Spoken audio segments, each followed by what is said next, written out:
Oh my gosh, it's time. Let's do this.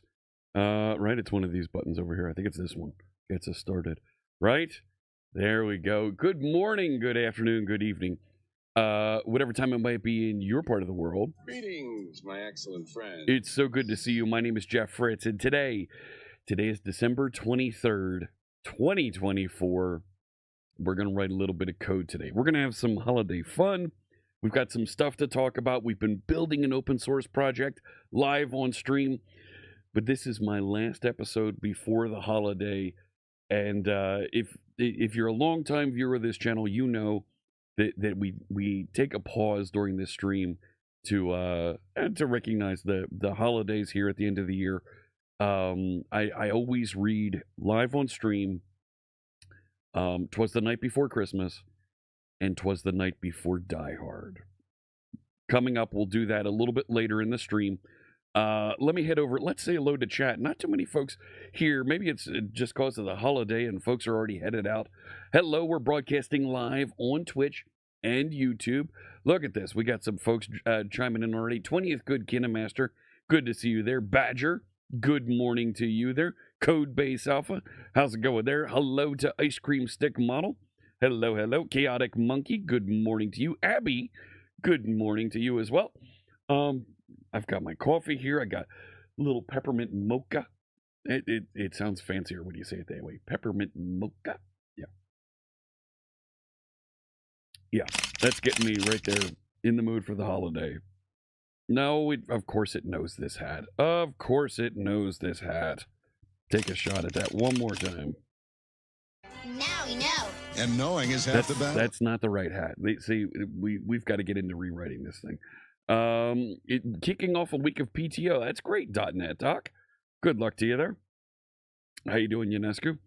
I was at the Penn State game this weekend. That's why I'm wearing my Penn State hat, and it's not recognizing that hat. I don't know why it thinks it's Gunner, because it's clearly a big S. Like, what are we doing here? What are we doing here? Come on now. Do that one more time. Really? Really? We're gonna go through this today? Yeah, we're gonna get into the local AI. That is where we're going with this. Well, I'm not gonna go and rattle through it anymore there. So I was at the Penn State football game this weekend. If you saw the news, if you saw the game on TV, we won pretty well. And not only did we win, it was really cold there. In Fahrenheit, it was 25. Let me get that. What's right? 25 Fahrenheit in Celsius is it's something else. There we go. Minus 3.8 for those of you on Celsius. It was really cold, and we started to get a little bit of flurries during the game. It was quite an experience there. Hey, Stacy, good to see you. Hope you can stay long enough before the nightmare. What nightmare? Oh, the night before's. Yes. Hat AI is still frozen from the game. It was really cold. I was literally wearing 5 shirts. I had a t-shirt, I had a heated vest, I had 2 sweatshirts and a jacket on. It was really cold. 2 pairs of pants, 2 pairs of socks. It was but it was an amazing experience. I would not trade. Had so much fun watching that game. 106,000 people at that football game, and they did pretty good at beating up those boys from Dallas. So I was very happy to attend that, and while we were there, picked up my older daughter, brought her home for the holiday. So we've got a full house here at the Fritz home. Both daughters are home from school. My son-in-law is here, and we're going to have a wonderful week at celebrating holidays, the end of the year. So let's see. I reviewed a couple of the pull requests that were submitted. We ran into a few issues with SharpSite, the website that we've been building, open source, live on stream here, and made a couple corrections to one of the pull requests. We'll talk more about that. here. But of course, I want to make sure that you know about SharpSite. Let me put a project command there in chat. If you're watching on YouTube, there is a link to the project in the description just below. On Twitch, we need to pin a message to the top of chat. I don't know. Fritz is working on, I'm just going to say, working on SharpSite, an open source web framework. You can download that, and here we go. Put the GitHub address, github.com, Fritz and Friends SharpSite. There's the project command in Twitch chat, and now it's pinned to the top of chat. There you go.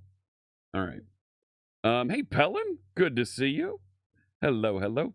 So let me get some music playing here today. I'm going to switch it up. We're going to be listening to Stream Beats' very lo-fi Christmas. Come on now. There it goes. This is music, and there it is. Last Train Home is the song we're listening to. This is music that's DMCA free, royalty free. Listen to it wherever you'd like, anywhere in the world, on any service. It is completely free for you to use, reuse, and listen to. Big thanks to Harris Heller and his team of creators for making this music available for us to listen to today. Yeah, happy holidays, everybody. It is great having the family home for the holidays. Absolutely. It's the food. It's all the food that we've got to have for all these people. What the hell? My God, they're going to eat me out of house and home. What when it was just the two of us here, like, I didn't have to worry about buying food. Like, it was just the two of us.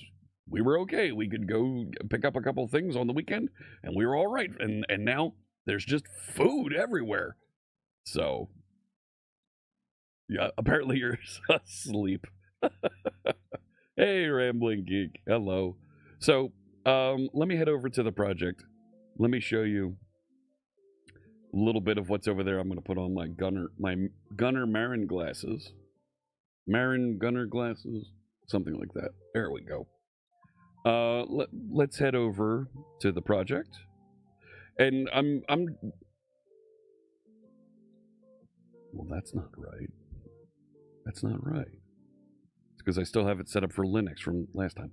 There we go. Oh my! Right? That's not right.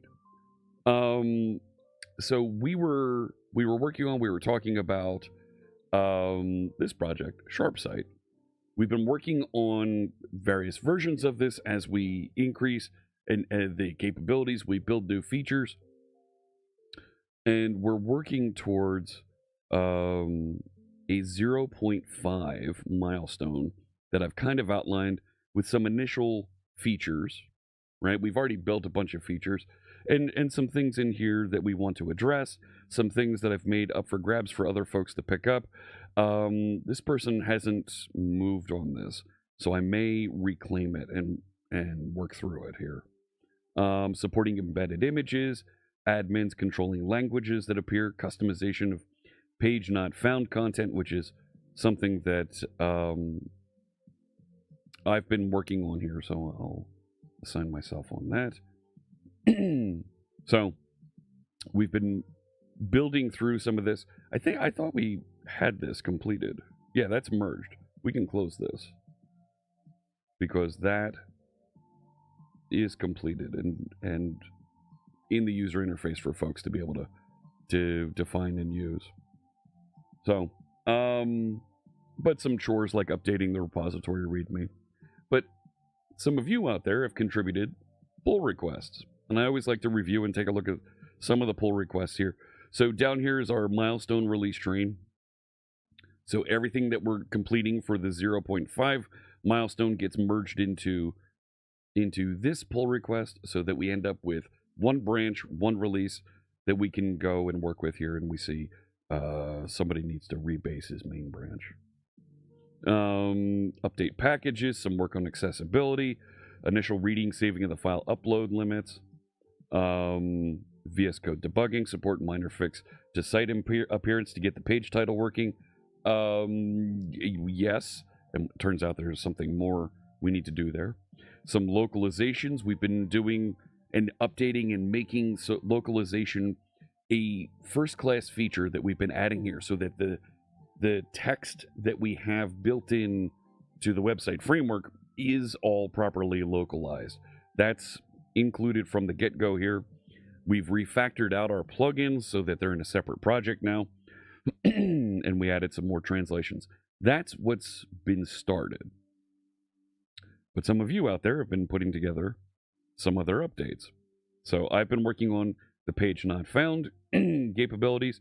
We did a little bit of an experiment with GitHub Copilot to generate Docker container builds. And this is sitting out here. I don't have a test for it. We're going to need to walk through and look at it. I have this also merging into the main branch, not into the release branch. So we'll have to take a look at that at some point. I'm going to leave that kind of parked for right now. Default Writer put together what they think is a fix to the post page here. And the question here is, for some reason, the theme isn't being applied. There's a bug we've identified and included here, that when you go to view an individual post, it doesn't apply a theme. So what this pull request does is it adds a call out to the theme component that we built just outside the head content. So we have some head content for SEO capabilities up here, and this does work, but it puts header content outside of the head element on our page. So I've got a better way to do that.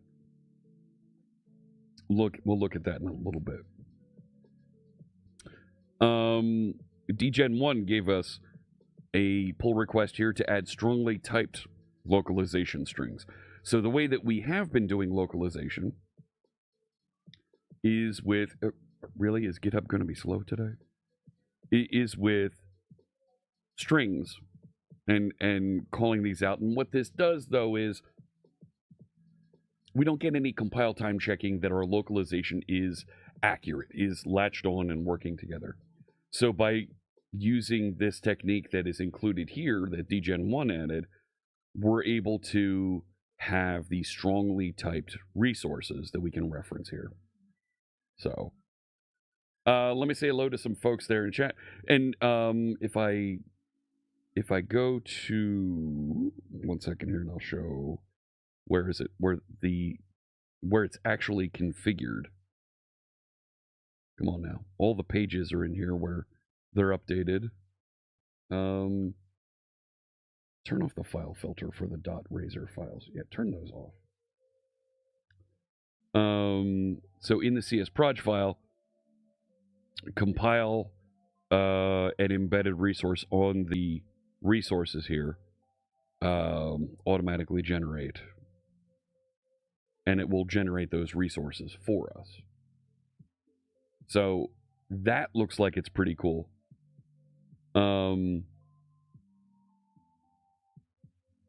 So we'll get this merged in and we'll update all of our resources so that we do get that compile time checking, that text is properly referenced coming out of our translations. Let me welcome in some other folks here. Hey, Simon, thought you'd come hang out with the fine folks while wrapping presents and eating Christmas chocolates. Oh, man, I shouldn't with the Christmas chocolates. You know what I'm saying? So, Robson Previato, good morning to you. Hello, hello. Guacamole, hello, good morning to you as well.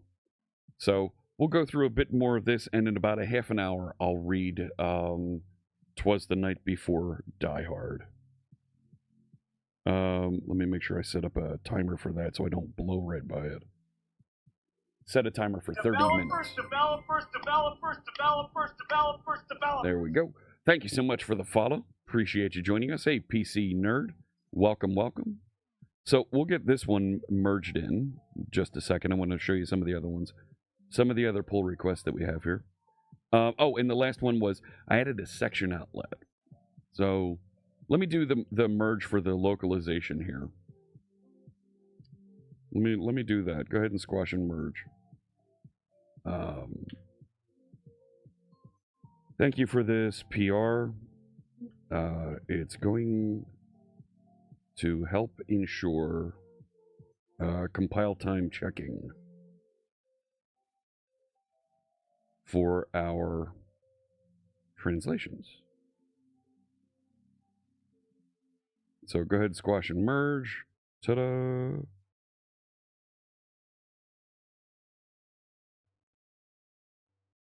Was that the commit message it just included instead of my thank you message? Did I just screw that up? I think I screwed that up.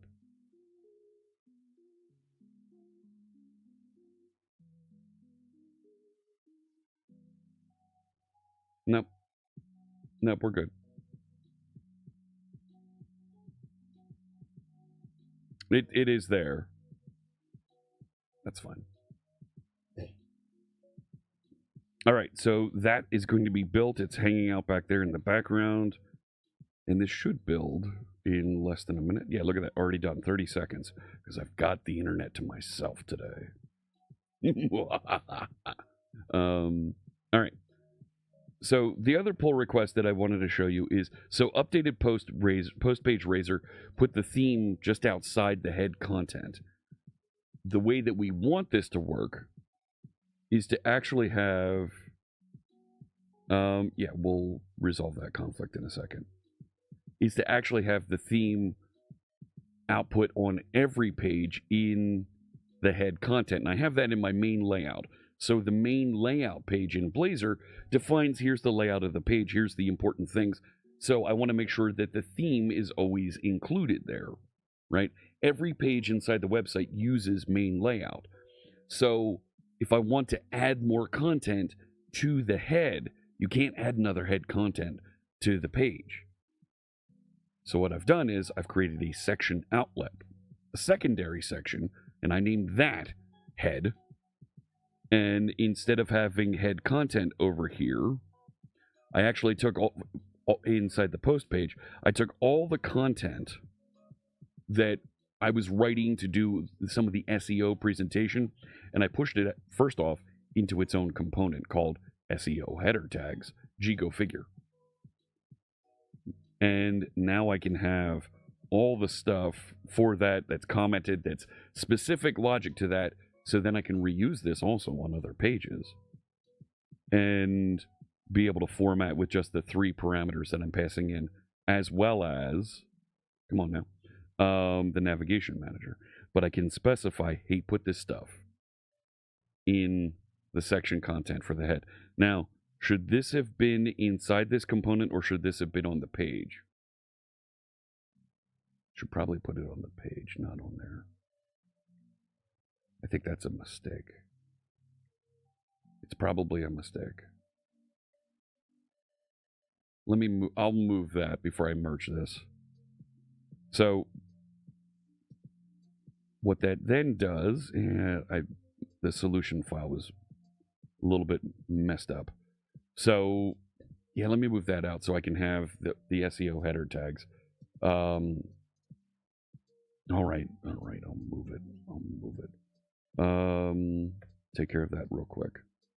Pull in those changes. Thank you. Because I wasn't working on this machine. Getting solution files confuses you so much. You're not wrong. It can be terribly confusing. Just git pull. Where's my branches here?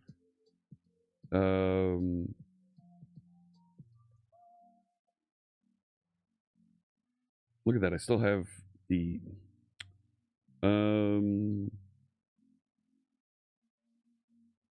what branch did that come out of?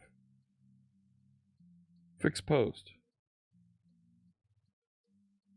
Why don't I have it here?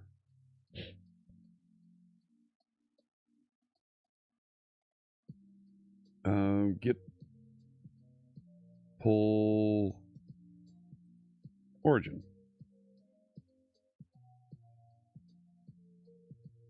All right. Origin fix post. Let's fix that.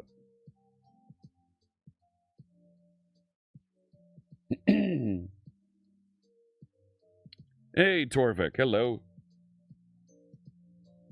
Can I tell that Vue is better than Blazor, or that Blazor is going to cease to exist, as some people say? Who are the people that are saying Blazor is going to cease to exist? Because it's not Microsoft.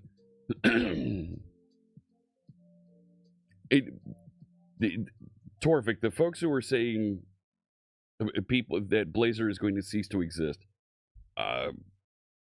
show me. Reddit? Give me a link. Because nobody from Microsoft is saying this. If you look at the source code, the planning that's going on,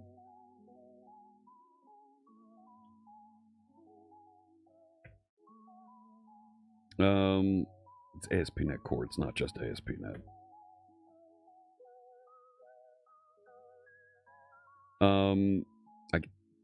I can't jump into the projects because that is private.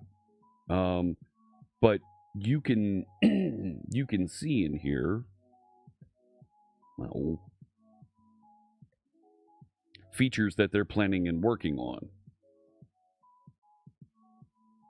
like 10 Preview 1.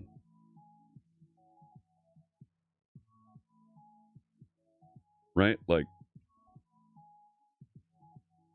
add public method to do this.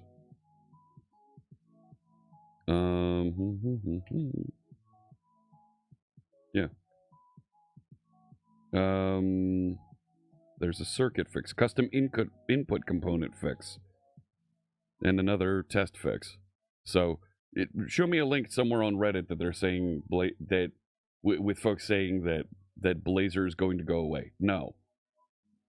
People that are saying that are literally they're trying to create fear, uncertainty, and doubt. It's being worked on for .NET 10. .NET 10 is going to have a 3.5-year support cycle, which means that it's going to be around until at least 2028, 2029. Like, no. Anybody who says that to you who isn't from Microsoft is lying. They are literally trying to scare you. Is Vue better than Blazor? Right now, maybe. But depends on what you're trying to do. If you're trying to build with a framework that allows you to compile and run your web content anywhere you want, whether it's on the server, it's in the browser, it's a mix of both with pre-rendering, static, server-side rendering, you can do all of those things with Blazor, and you have full control over it, and you don't have that with the JavaScript frameworks. Hey, Mythin. Hello, doing well. Blazor is the tool of the dark matter developers. It's ideal for the intranet. Disagree, Simon.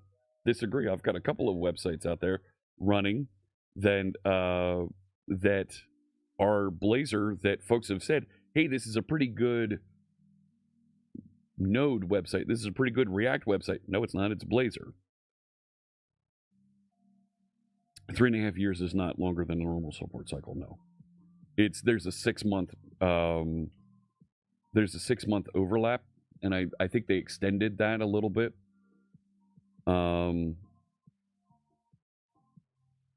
So here's .NET support, the official support policy.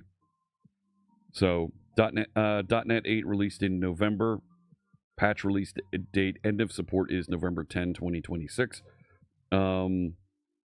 The STSs have 18 months. Maybe that's where I was thinking. 3 years. My confusion. So .NET 10, November 2025 is when we forecast it being released. And full supported patches for 36 months. So, but people questioning if Microsoft uses Blazor and Maui internally, I've heard these complaints from folks. Oh gosh.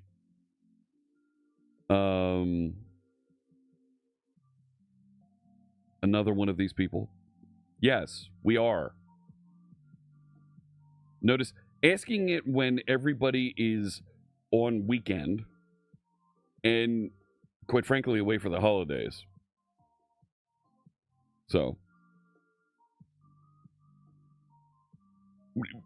who are you, Chemical Terrapin? Are you actually in and using and looking at what technologies Microsoft uses for things? You don't know of a single Maui or Blazor applications? There you go.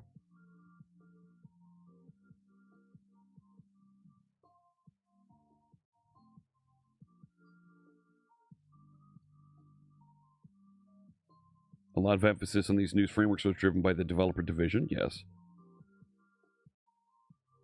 Encouraged other teams at Microsoft to adopt, but there's large adoption inertia. Most everything in Microsoft ran on Windows. .NET Framework was a huge cornerstone. Visual Studio is still a .NET Framework application, yes.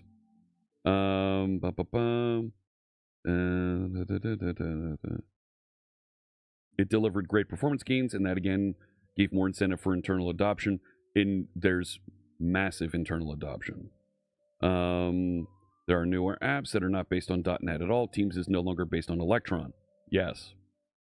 And that is linked. That is a well-known bit there. Porting apps to .NET would be a significant expense at insignificant value. Yes. So, a lot of the applications that moved to adopt web and SPA technologies did so by adopting popular frameworks in that arena. Blazor was still early. Yeah. So, large swatch of projects which drove .NET Framework quality are no longer built on .NET or are still on, well, and have been migrating.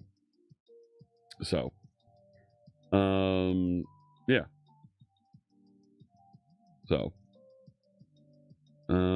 yeah, politics are unavoidable. There are folks that have pulled and developed their own UI frameworks. That's a thing. That's just a thing. So, they reinvented the sports news stocks apps 3 different times with 3 different UI frameworks. Yeah, as tests. So, think they're going about it entirely backwards. Make something simple that gives developers a convenient way to write desktop apps. We're not talking about desktop apps here. And for .NET MAUI, take a look at the Azure app on your phone. That's .NET MAUI. There's many apps that you don't know are .NET MAUI.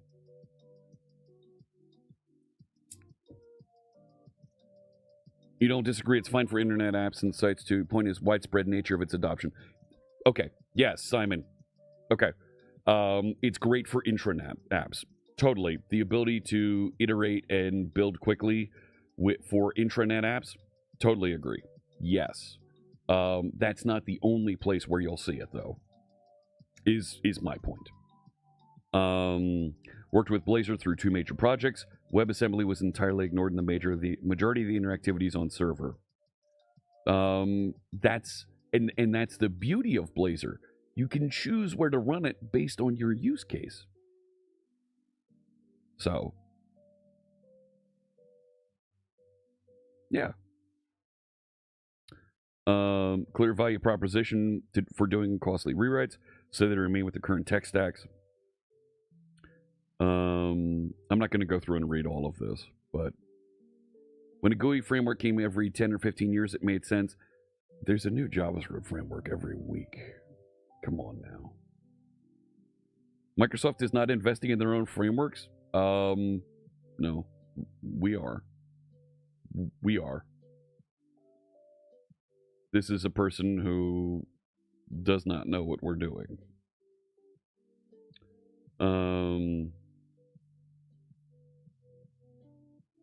Launch fast using Blazor Hybrid, replace the bits. Yeah, sure. Yes, we do. When I call support and politely explain that core functionality simply doesn't work, no, you're not right there.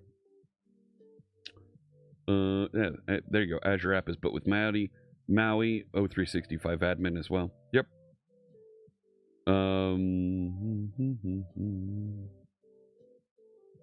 Really? Because I use that all the time here live on stream. So, yeah.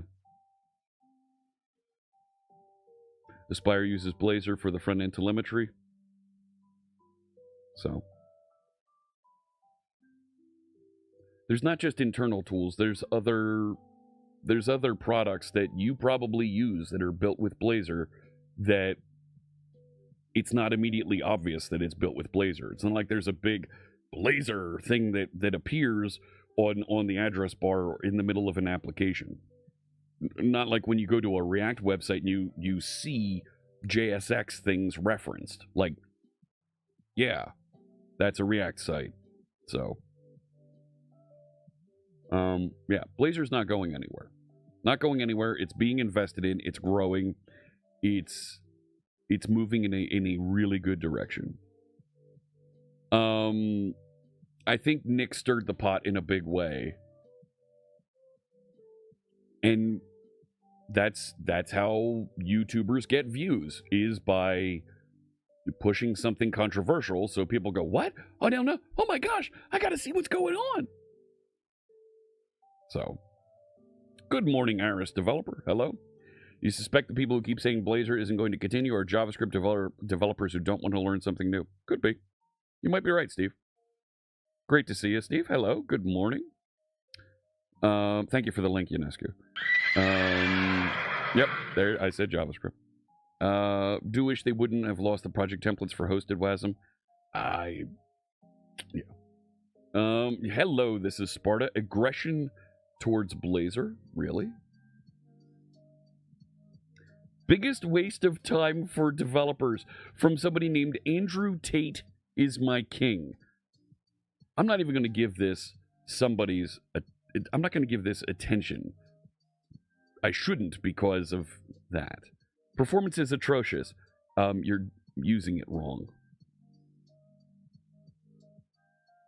No. Wow. Wannabe developers who can't cut it in the real world of web development. Wow. This is a real rocket surgeon here. Wow. Hang on. Let me gatekeep a little bit more with this post. Wow. Yeah. Isn't this bait? No, I'm not going to give that anymore. Dear Lord. Can you do a PWA with the new Blazor app? Yes, you can.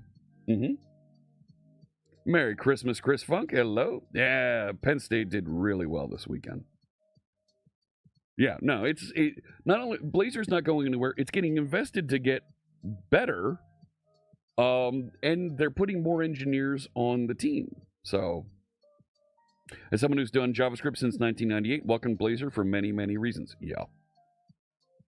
It's okay that it can feel like web forms, right? For web development, for any kind of development process, to have the ability to go from to have a good, better, best, or a beginner, intermediate, advanced ways to interact with your framework and get benefits out of it is a really cool thing. Really cool thing. You can use the built-in components and be very productive. Totally.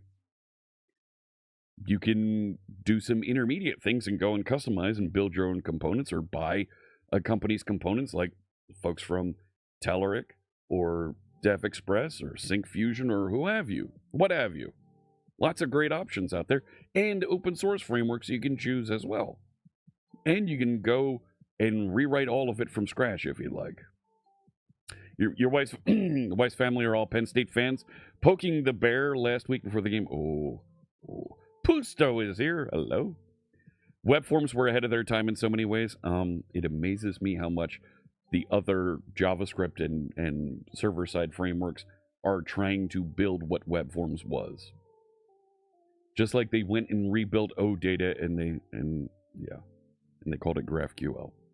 Starting your sixth Blazor project for the same customer. You love Blazor. Fantastic. Hello. Thank you for the follow. Welcome. So, I wanted to clean this up just a smidge because I put, where is it? Here, right? I have down in here, I had added SEO header tags here. I don't and I pulled this section content inside. Let's yank that. And actually put it on the post page around this and let the page, that's not it. That's not it. Come here. Give me that. I thought I cut you. Yeah. Right? And then back over to post page. Paste. Thank you. Thank you, Copilot. Appreciate you helping out a little bit there. Like, you can quote me on Blazers not going anywhere. Anybody who tells you otherwise, send them my way. You can quote me on that. Blazers not going anywhere, and you're going to have support for a long time on it. Basic to advanced is how I got started on the internet with GeoCities. There you go. Warm Peas just with a resub. resubscribed for 20 months. Hello, friends. Hello. Finishing reading Pusto's comment there. Built the website with basic picking graphics text and list slots, then read the code and learned from there. There you go, Pusto. That's what I'm talking about. Yeah.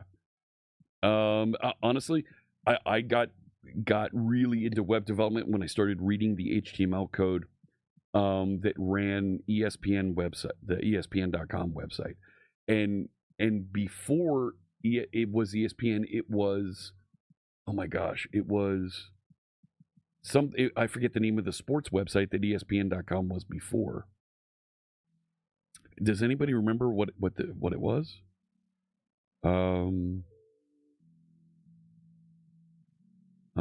Name of the website before it became ESPN.com. It was not ESPN Sports Zone.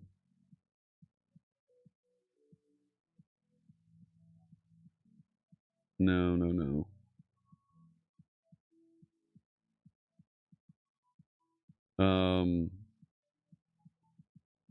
Website that was acquired to become ESPN.com. Really? You want me to look at the history? It's not Capital Cities. No.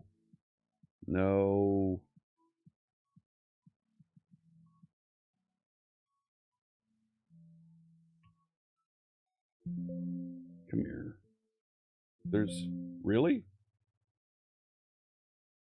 No. They don't have a thing on the website.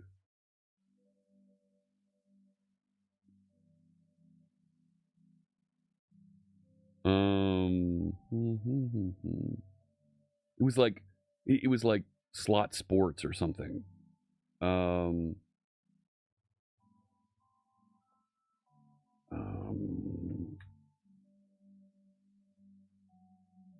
Copilot, Bing.com.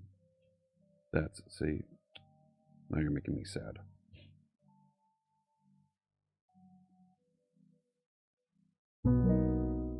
Good morning. What can I do for you today? I'm ready to help out.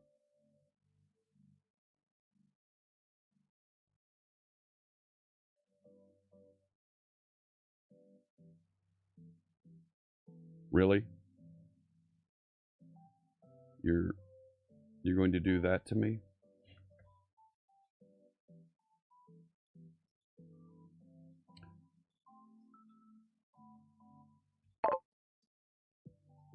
Are you kidding?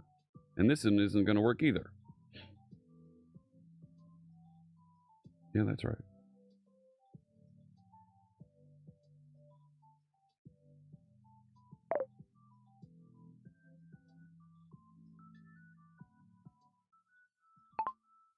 What was the name of the website that ESPN acquired to rebrand as ESPN.com?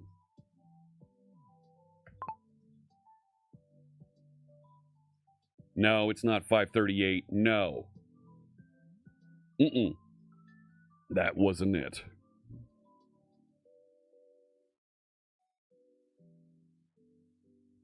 That's not it, comma.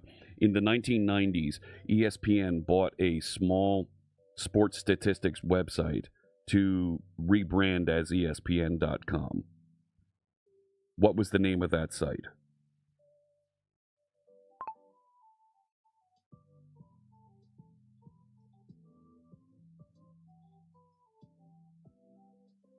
No. Good morning. How can I assist you on you this can- fine day? You can assist me by actually working. How's that? Whatever. I'm not going to dig further into this. It's very squirrel at this point.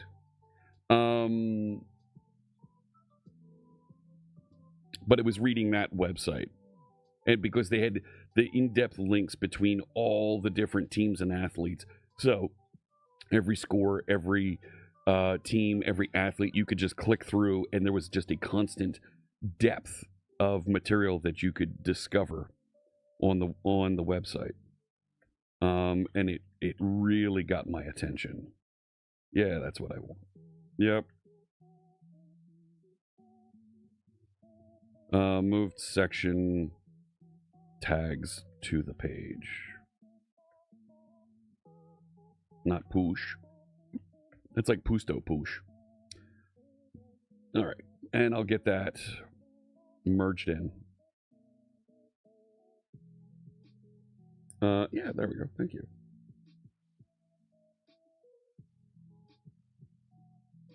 We're currently doing a hobby project with some friends. Difference experience with Blazor. With or without debugger is really confusing. Sometimes annoying. The errors I occasionally get only because the debugger is enabled is frustrating. I totally hear you on that. And can definitely be improved. Yeah, there we go. That's what I want.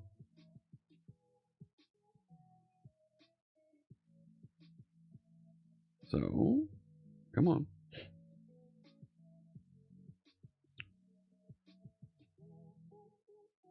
Fantastic. Let it build. I'll catch up with some other. Rambly Geek has used Blazor. Like it. Just can't shake the feeling it'll have the same reputation as web forms. Web forms is still being actively used by some folks now, almost 25 years later.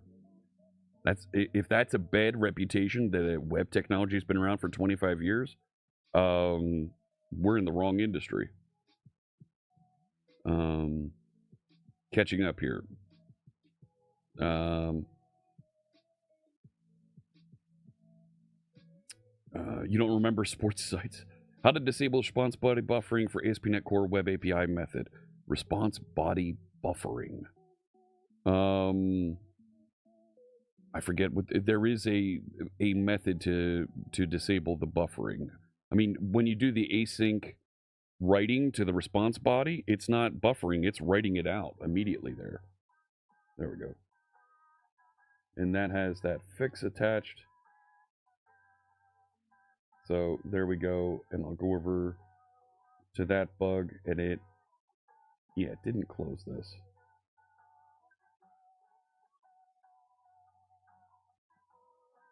So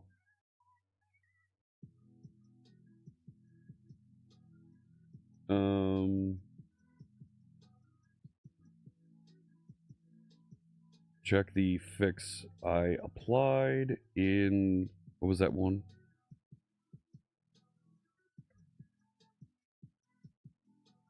There we go. All right. Down to 3, and these are the 3 that we're working on. Let me read through a little bit more chat, and then we'll get ready and do our little bit of holiday cheer, and then jump back into some more code. Thank you, Surly Dev. Yeah, I feel like I say that once every couple months here on the channel.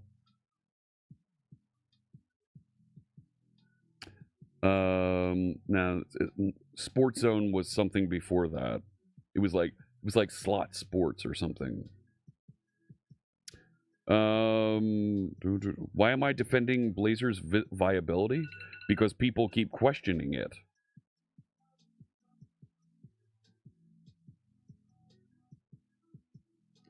I'm not saying that it's the way to build websites, the only way you should build websites, but I'm saying that it's not going anywhere because folks keep questioning that.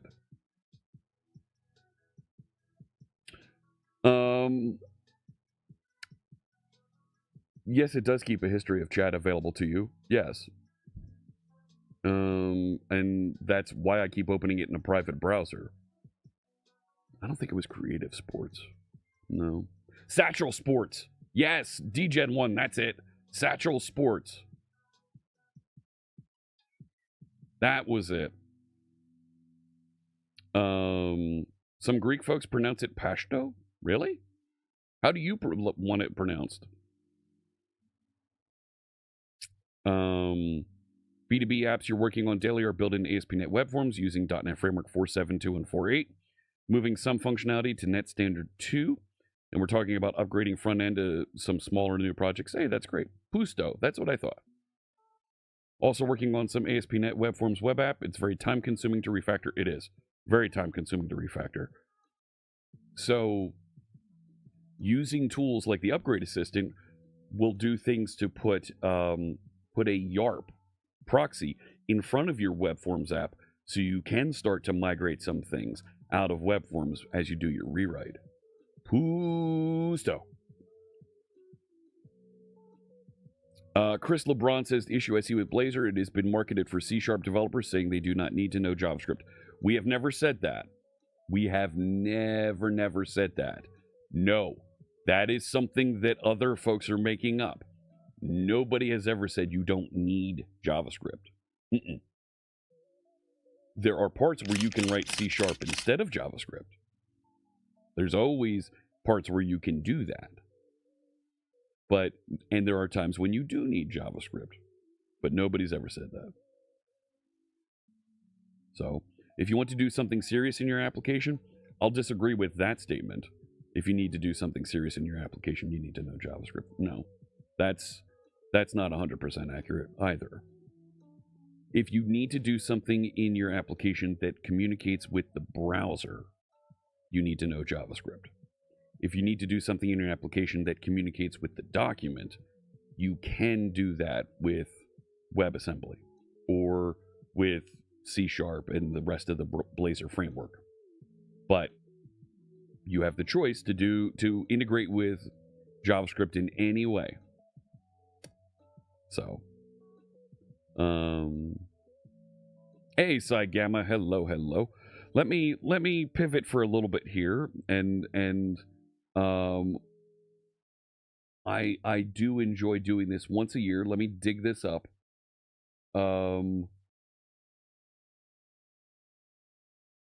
Yeah, this one. So I like to grab a copy.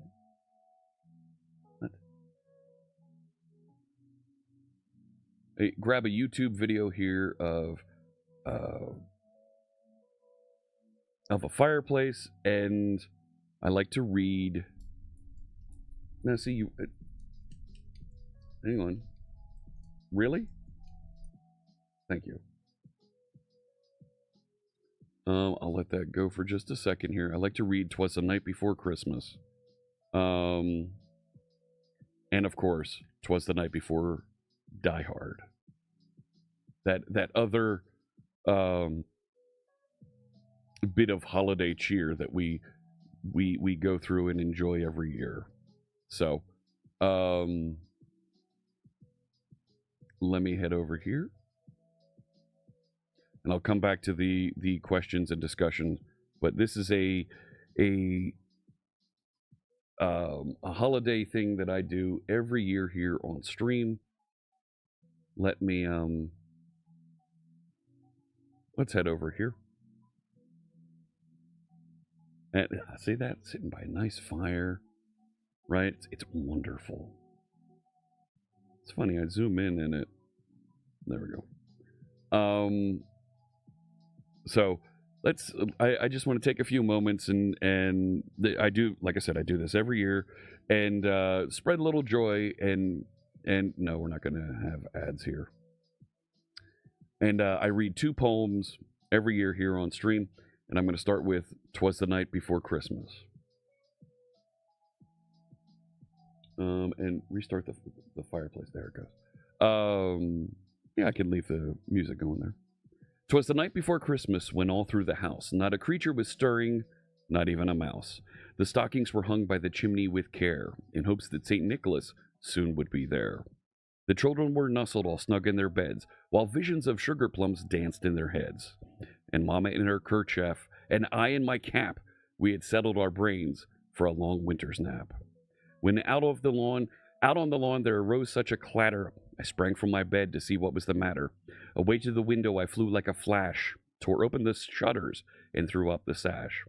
The moon on the breast of the new-fallen snow gave the luster of midday to objects below, when what to my wondering eyes did appear but a miniature sleigh and 8 tiny reindeer. With a little old driver so lively and quick, I knew in a moment it must be St. Nick. More rapid than eagles his coursers they came, and he whistled and shouted and called them by name. Now Dasher, now Dancer, now Prancer and Vixen, on Comet, on Cupid, on Donder and Blitzen. To the top of the porch, to the top of the wall, now dash away, dash away, dash away all. As dry leaves that before the wild hurricane fly, when they meet with an obstacle mount to the sky, so up to the housetop the coursers they flew, with the sleigh full of toys, and St. Nicholas too. And then in a twinkling I heard on the roof the prancing and pawing of each little hoof. As I drew in my head and was turning around, down the chimney St. Nicholas came with a bound. He was dressed all in fur from his head to his foot, and his clothes were all tarnished with ashes and soot. A bundle of toys he had flung on his pack, and he looked like a peddler just opening his pack. His eyes how they twinkled, his dimples how merry, his cheeks were like roses, his nose like a cherry. His droll little mouth was drawn up like a bow, and the beard of his chin was as white as the snow. The stump of a pipe he held tight in his teeth, and the smoke it encircled his head like a wreath. He had a broad face and a little round belly that shook when he laughed like a bowl full of jelly. He was chubby and plump, a right jolly old elf, and I laughed when I saw him, in spite of myself. A wink of his eye and a twist of his head soon gave me to know I had nothing to dread. He spoke not a word, but went straight to his work, and filled all the stockings, then turned with a jerk, and laying his finger aside of his nose, and giving a nod up the chimney he rose. He sprang to his sleigh, to his team gave a whistle, and away they all flew like the dawn of a thistle. But I heard him exclaim, ere he drove out of sight, "Happy Christmas to all, and to all a good night." Whether you're a believer or not, and to everybody out there, I hope you have a fantastic holiday season, and that you have joy and you have a great time with your family, wherever you might be. But of course, we can't leave good enough alone with just 'Twas the Night Before Christmas. We have to read, of course, that other holiday tradition, our favorite holiday movie. It inspired, of course, this Die Hard subreddit entry, 'Twas the Night Before Die Hard. 'Twas the night before Christmas, and all through the tower the terrorists were plotting, the hostages cowered. The bonds were all held in the bank vault so tight, but Hans Gruber was planning to steal them that night. McCain had flown in to visit his wife, not knowing this party would have so much strife. Holly was there, John's wife. Though estranged, they argued a bit. Heated words were exchanged. Making fist with his toes, John tried to find peace. The bad man came in, the party did cease. McLean was safe. Up the stairs he had run. Hans didn't know John would ruin his fun. John had no shoes, but he didn't care. He knew what to do, no time for despair. Takagi was dead. They needed him no more. His body lay lifeless, blood on the floor. Argyle didn't hear the shots that rang out, the music so loud you would have to shout.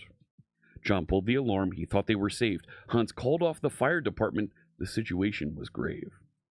Tony found John, but McLean defeated that foe. Now he has a machine gun.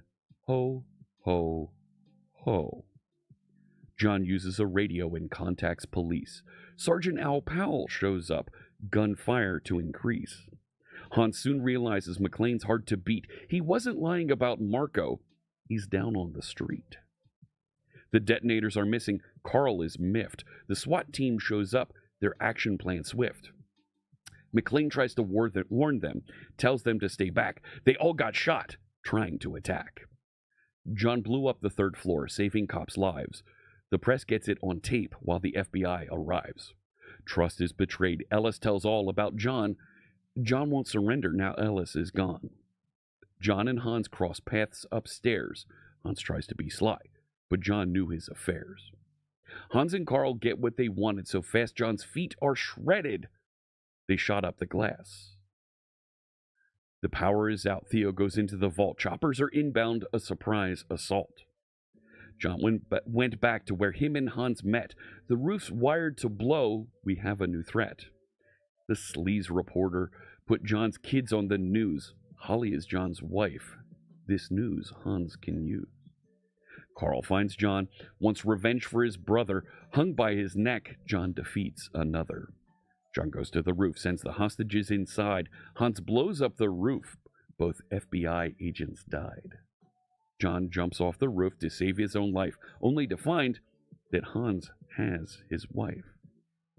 John goes after Hans, who's shot in the fight. Hans goes out the window, his very last flight. Holly is safe. The bad guy's all dead. Al shoots Carl right square in the head. The reporter asks John about how he feels. Holly punches his face. The spotlight she steals. The bad guys are all dead, so have no more fears. If this is their idea of Christmas, be here for New Year's. And that was 'Twas the Night Before Die Hard. I read it once a year, and we have a good time. And remembering that fantastic 1980s action movie that is a Christmas story. I don't think it's a Christmas movie, but it's a story told around Christmas, and I think it's a lot of fun. Let me dive back in here. We'll go back to our discussion about Blazer, and catching up here. Die Hard really is the best Christmas movie. Now you want to watch Die Hard? Right, Hop in the Cloud. See that? Save Nakatomi Plaza. Absolutely. Pusta with the gigantified emotes. Thank you so much. It is an appropriate emote, yes. Stream is on fire now. It just turned into the most wholesome moment of the stream. There you go. Your 8-bit Yippee-Ki-Yay t-shirt during your Christmas event the other evening? Nice. Hey, Ames Backett. Hello. Surly Def points out there's a couple interviews on various .NET podcasts that talk about putting a proxy like YARP or similar in front of web apps and redirecting to newer technologies as you implement them. Try .NET Rocks, or the one by Jamie G.A. Progman Taylor, or the one Jeffrey Palermo does. Or you can watch my presentation from Microsoft Ignite. How you like that? Huh? You can do that.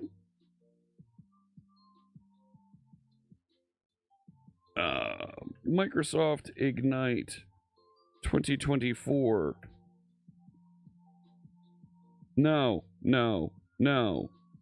Where's the Ignite 2024 videos?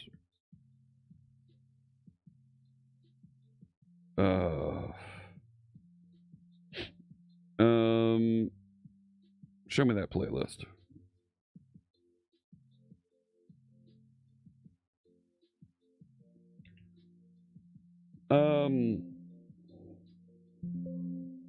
No.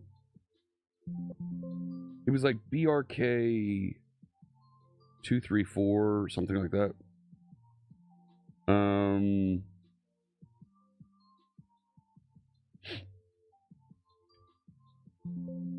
No. Is it not here?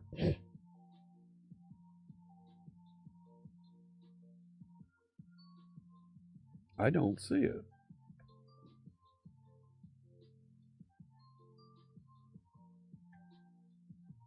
Hang on. Go back to the playlist. Open this one. Back in here.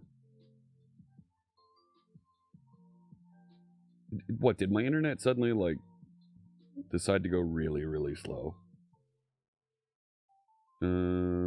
Sessions. Sure. Right, like, Surly Dev, that's exactly what I talk about. You have to load all the videos before you can Control F. Oh, don't tell me. Oh, because it's got this spinner on it.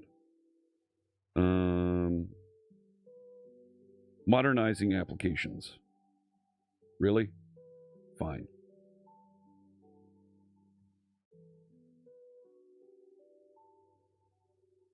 There it is. That's not it. Yeah, it is. 84 views. That's how popular this thing is. Because I guess they're not promoting it. They're not sharing links to it. Hey, I know this guy.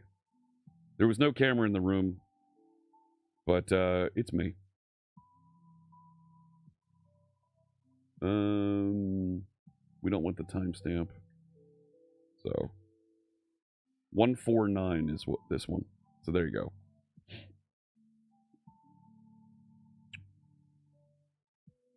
Lethal Weapon 1 was also set at Christmas. Oh, you're right.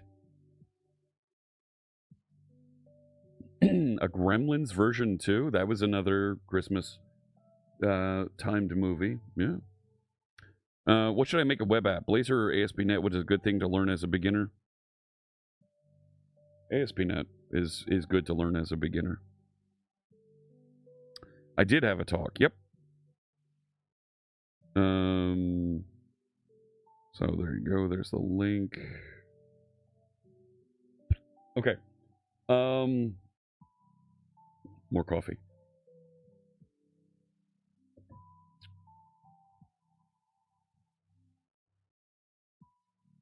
I didn't see what did.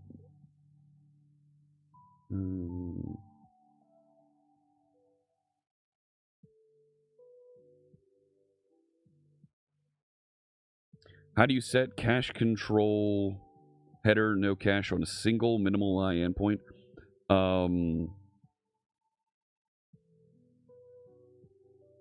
There is a what's the attribute? There's an attribute that, well, no, you don't set an attribute. It's a minimal API. No cache on it. I don't have any minimal APIs in this right now, so I can't drop right into that. I'm blanking on it right now.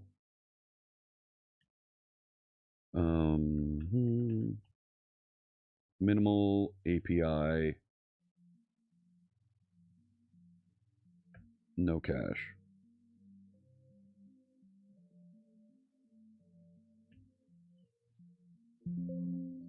No. It's not an output cache. Response caching.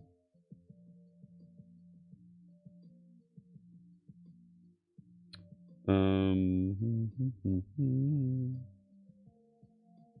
mean, you could force the headers yourself. Right, but turning on response caching, and it's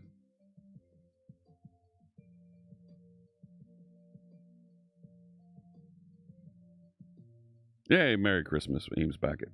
Nah, no problem.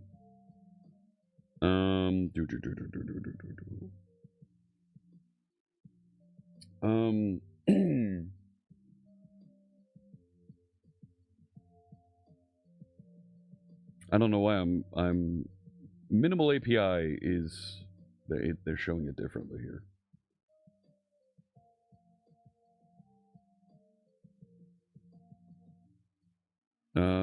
Response caching.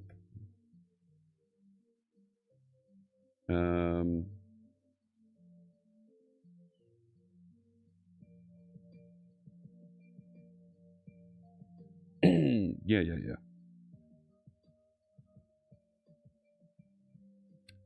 They wrote middleware themselves to include cache response metadata.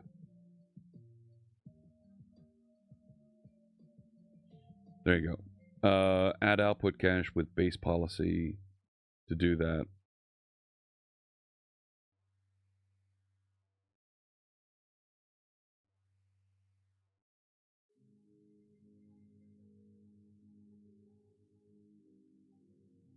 So that'll get you there a little bit.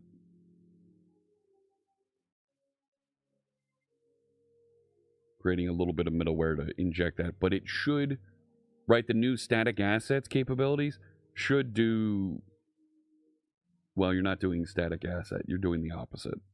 So you want to generate and force those headers. So we're on ads for the next 45 seconds.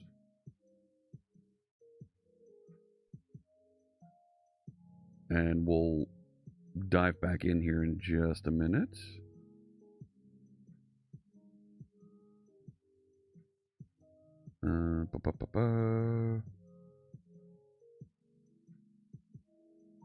Hey, Anna. Thank God everyone has collectively forgotten the Star Wars Holiday Special. Oh, gosh, yes. Oh, gosh, yes. Hey, Digital Dummy. I am diving back in, and I think we're picking up right back here. Working on enhancing the page not found capabilities inside SharpSight. There we go. And we're back. I've got a couple of conflicts here that I need to resolve before I move too much further here. Too complex to resolve in the web editor. You make me sad.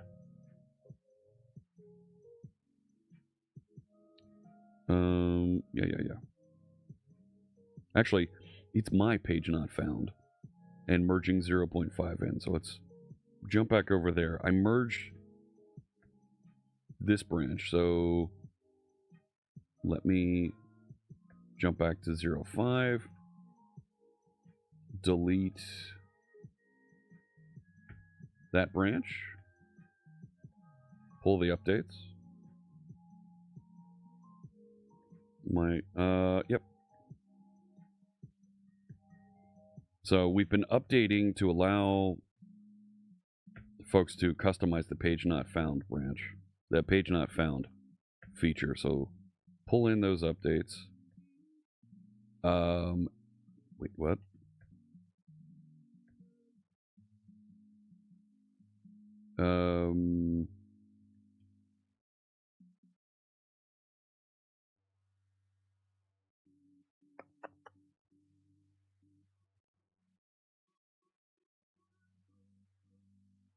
Really?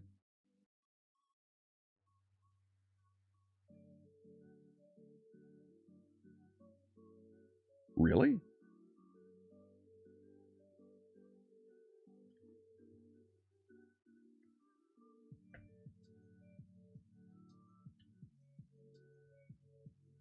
And you won't let me... No. Fine.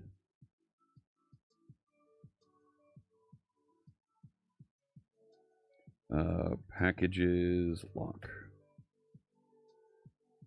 Do that again.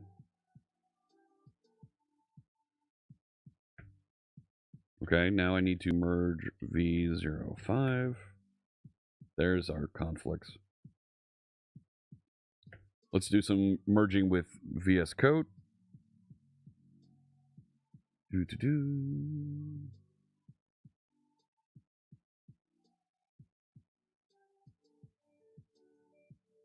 Yep. There we go.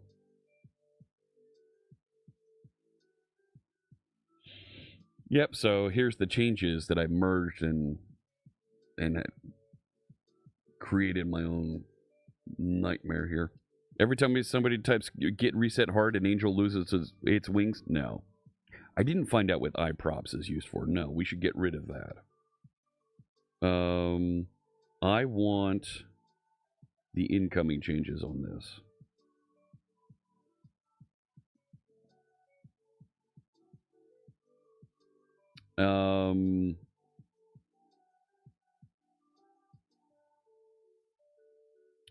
So I think for this, we want a little bit of both.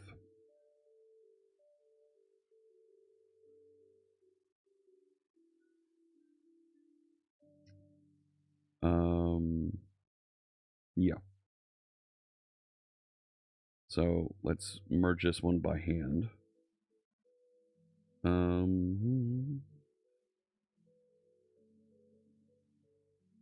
I like to put page title up top.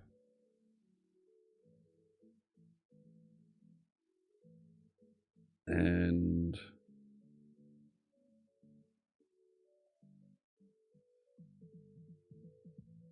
that should be good. Developers. Hey there, JDE Cool. Hello. What if you enable Git re for auto conflict resolution? I'm not familiar with that. This is the page not found page, and dear Lord.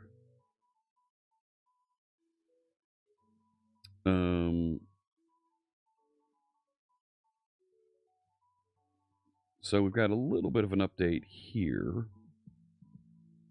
We're forcing the page title coming in as page not found.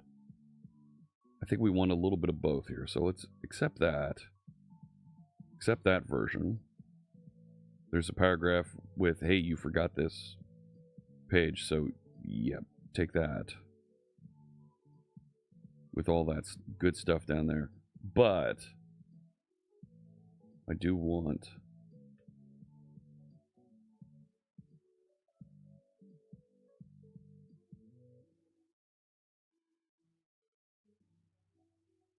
that.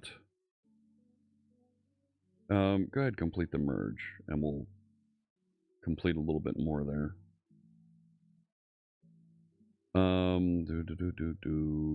Yes. So now I've got that anchor twice here on display post.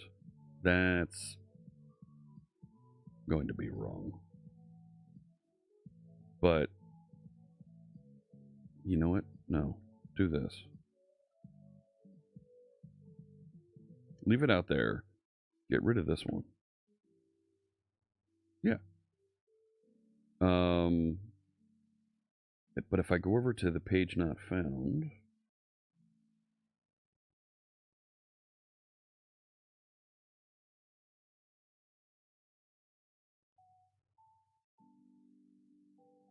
no, I don't want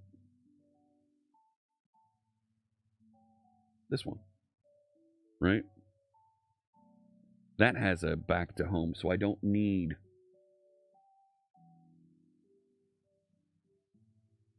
so I guess, all right, fine.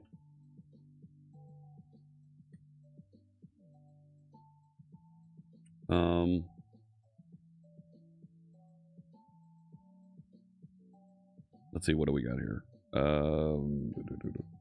This we're replacing with that. Hello, Stacy. Stacy Clouds just resubscribed for 16 months. Thank you so much for the support. Really appreciate it. 16 months. Yeah. Let me see. I also want to do in here shared resource. Oh, look at all that.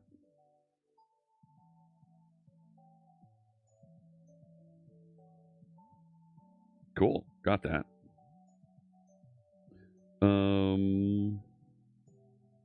So that's fixed now, so it's using the new strongly typed resources, and sure, commit that.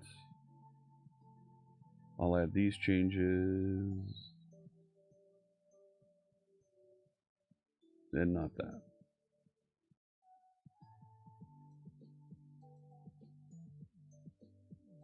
Sure.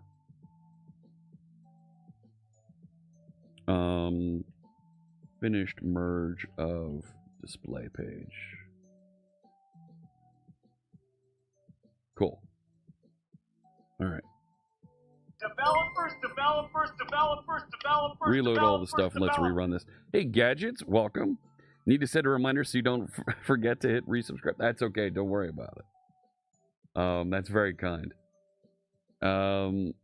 Let's run this and see how it looks. Abradors, thank you. Welcome. I'm doing great. Dr. Cox, good to see you. Hello. So we'll make sure that this looks okay, and then yes. And then we'll build the customization script to drop in here. But the way it's written right now allows you to get automatic translation of a simple page not found page content. So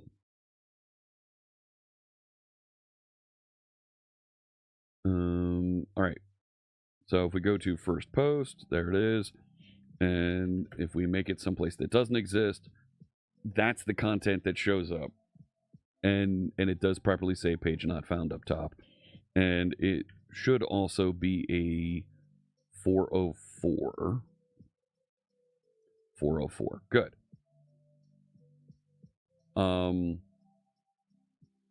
Honestly, I think I'd rather this be like fully centered.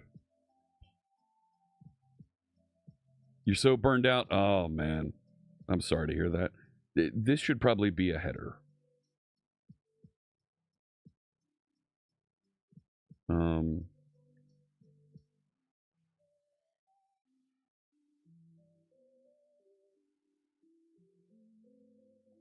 Right. This should probably be a header. Because even when it gets displayed over here, yeah, let's put it in H1.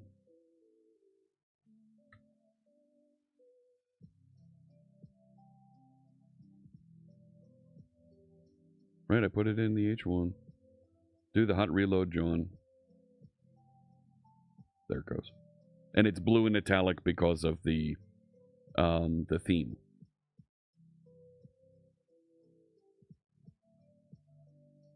I think that's okay for the rest of this. I think.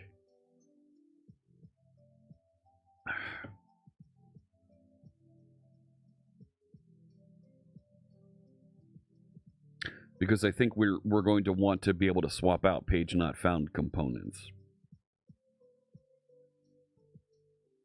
as part of theming in the future.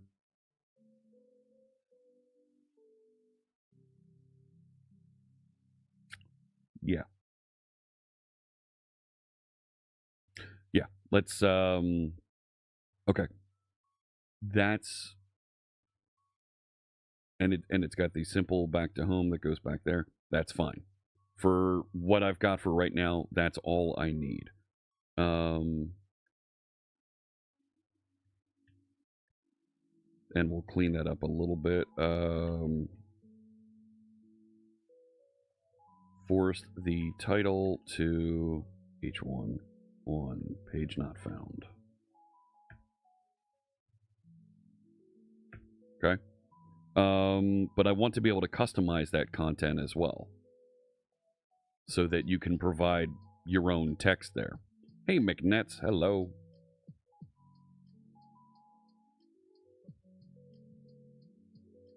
Do we want to allow you to specify your own block of text there?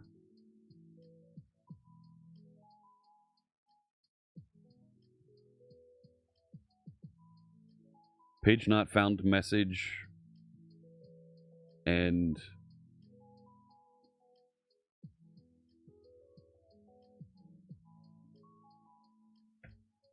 it appears there.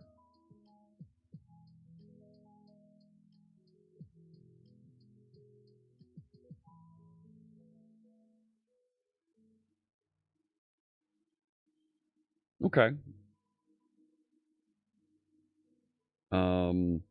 Right now, this configuration, I'm writing into a JSON file on disk.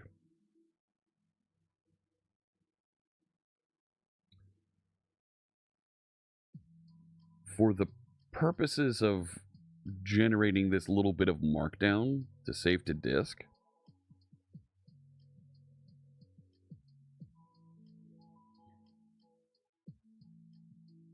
is it Mulan? You are absolutely right about wanting to be able to have that customization translated. So I think this is something that becomes very interesting as a feature in the future. Be able to build a plugin for the framework that you can point to any block of text and say, hey, use the LLM to go and translate this and save off the translations. So if you do a customized version, push that stuff over there. Why not go all out, configurable header, paragraph, tag, text, optional image, etc.? Yes, we're not there yet. There is a theming set of features here where folks are going to be able to bring in their own Blazor components that we're not quite ready for yet. and I want to have a sensible default theme that does a base set of features that folks can change the colors on easily.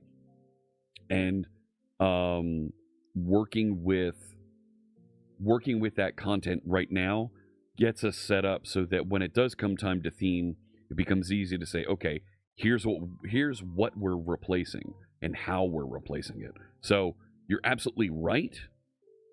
Figuring it out is and getting those pieces laid out is what we're trying to get done first. On page not found Razor, the link back to home.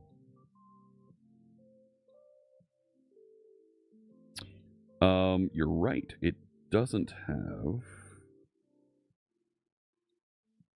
the call to localizer on it.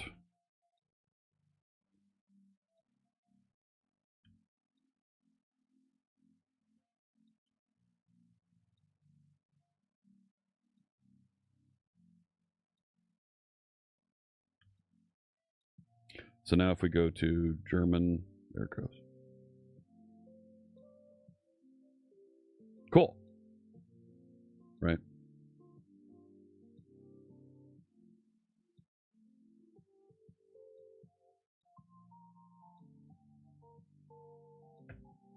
There we go. Good catch, DGen1. Thank you.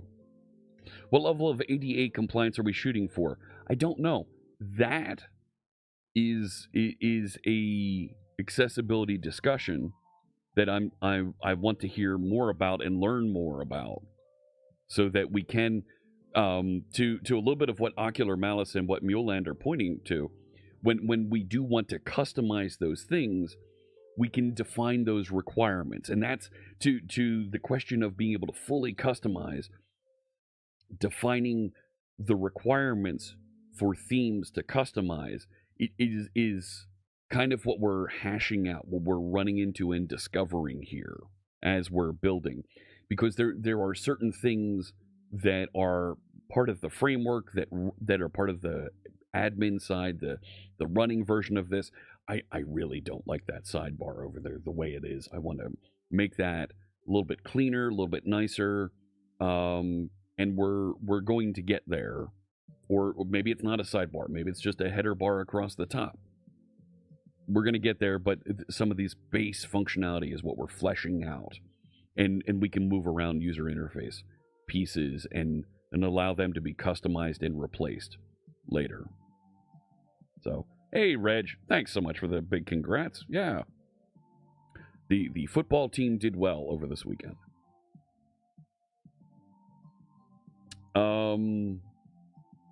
So I do want folks to be able to upload images. We don't have an upload image facility yet. And I think that's a piece. Maybe I park this for right now. Right, see, there's the other commits that I just dropped in here. Maybe I park this for right now.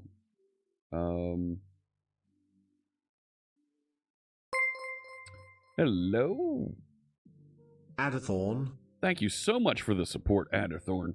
And I'll be making a donation to the Raspberry Pi Foundation for all of our support. I make a donation to a charity, and we'll be supporting the Raspberry Pi Foundation. What does it mean when an app is both localized and globalized?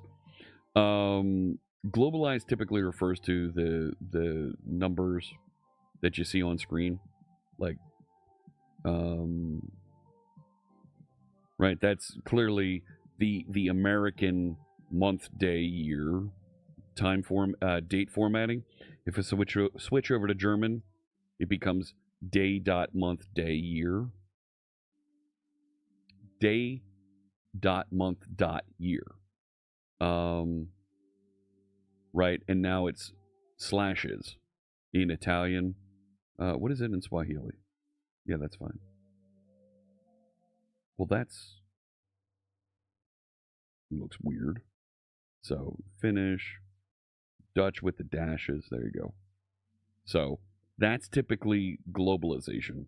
Localization is translations. So I'm in Dutch here. And if I go into the admin area, these are translated for the Dutch. Why isn't user admin? Did I just not put a user admin?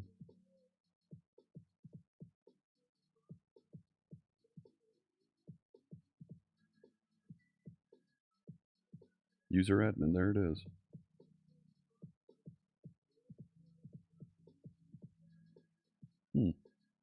The Agile people would call it minimum viable product. Exactly.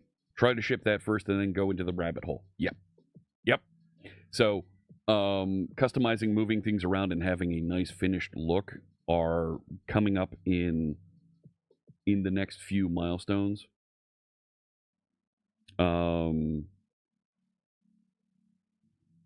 So when we go back to the milestones, thank you. I believe, is it this one?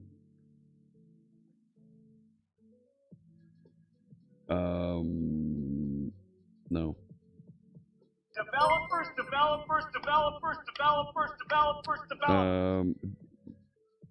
Maybe we pull this one forward.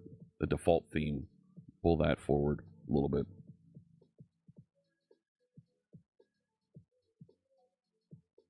So that we've got a better initial look and feel.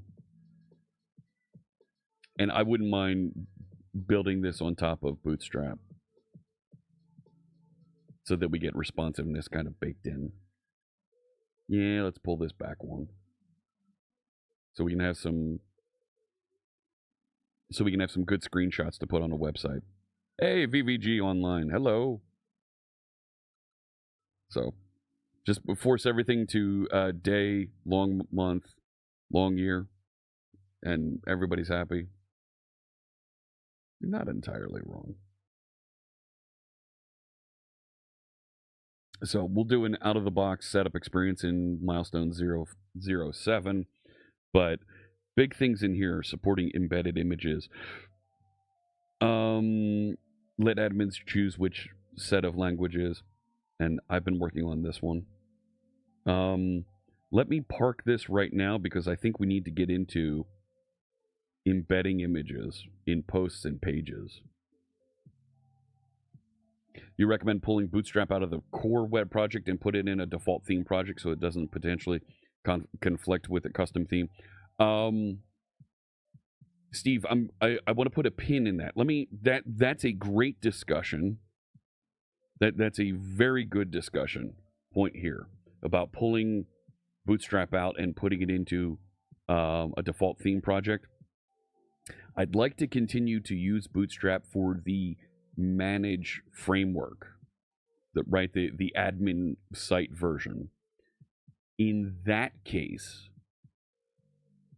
there's probably an admin theme that you can't modify. That you can't modify. Everything's going to be modifiable, but you can't modifiable ships in the box, and is kind of only used, right? It is specifically added in the head sections for the admin layout. But to exactly your point, let's pull that out out of the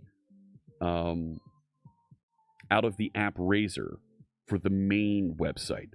You make a really good point for the main website, yes.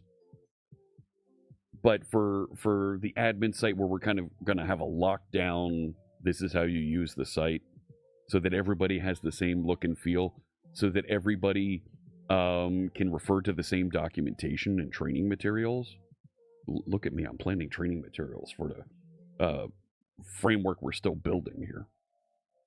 So, but you make a good point about pulling it out of the main website. You've played around some with thoughts on the admin layout a little. Okay, yeah. Discord is open for discussing a little bit further. Hey, TJ0814, is that like TJ August 14th, or are you in the 814 area code, or no matter? Have I looked at Mudblazer? I have. Mudblazer has some great components in there, and that's why things like Mudblazer, things like the Fluent UI components are going to be really good to set up themes that plug in and enhance and completely change the way that SharpSite presents content, because you'll be able to use Mudblazer or Fluent UI components for that. Can I post a link for the Discord? For sure. There you go. Yep. Look at that.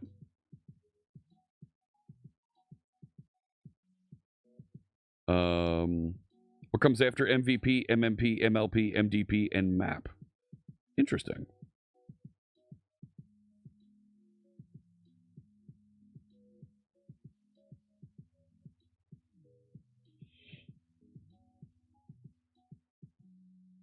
Startup development stages: identifying market need, conceptualizing the product, building the product roadmap, minimum viable product, releasing it to users, iterating based on feedback. So MVP is, no, not like this. Like this. Skateboard to a scooter to a bike to a motorcycle to a car. Yes. And I think once we have a default layout, this is going to become a little bit, and you can upload files, this is going to become a little bit more viable. We already have like RSS built in. We've already got sitemap built in. We should provide ways to links for folks to be able to click and review that from the admin side or something like that. Yep, build, deploy, and we're going to start deploying containers here soon, very soon. Minimum viable, and we're going to start rolling in unit tests and end-to-end tests with Playwright. Any plan on building it like a headless CMS? What does headless CMS mean to you? Minimum marketable release. Okay. MMP is your first real product. Minimum marketable product. Yeah. Okay. The expectations ramp up at that point, to be sure. MMF, minimum marketable feature. Must have feature. Yeah. This becomes the feedback from customers. You're not seeing my screen. My bad. I'm looking at that blog post on Django Stars. Minimum and MMP is minimum marketable product, and then MMR is minimum marketable release. So you need to have a minimum marketable product, and then you're going to iterate on marketable releases on each step of the path, release path, and expectations ramp up. Then you have minimum marketable features. These are must-have features that customers are requesting. Oh, it really needs to have foo before I can do that. MLP, MDP, and MAP. Tell me. Your minimum awesome product. Minimum likable product. Minimum delightful product. Yeah. Okay. Sure. Investor expectations for those. Okay. We're somewhere just before this. Just before this. Minimum lovable product. Okay. So, yeah, we're probably right before this. After we have the first default theme in there, we're probably at somewhere approaching this. As theming and other plugin capabilities ramp up, we're getting into some of these. So, making a simple concept much too complex with extra acronyms to sound smart. If there's one thing that tech folks and marketing tech folks like, it's acronyms. It's acronyms. They do love them. So, can't wait to get some UI going for your API and play around with Playwright. Playwright is amazing stuff. Really is good. So, very, very cool. Thank you for sharing. Minimum tolerable product. I don't think we're there. So I'm going to park this for right now because folks are going to want to put images. We're in an ad. So for those of you who are still here, But I think of the page not found product as someplace that folks want to put an HTTP status cat. Right? Do you remember the HTTP status cats?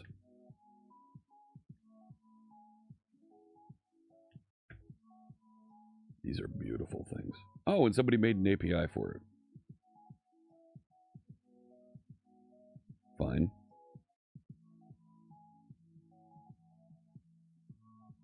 Right, so you have fun cat images for each one of the HTTP statuses.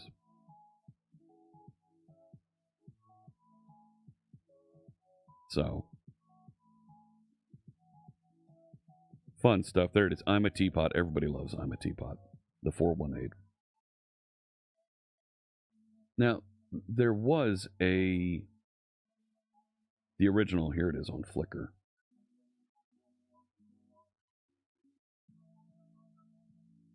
Here they are. Cats and pizza. Yes, that's right. Multiple choices. Moved permanently and it's on the beach. 30 seconds left in the ads. Bed request. Payment required. Yes. There's not found. It's hiding under a bunch of paper. Method not allowed. I don't get that. So,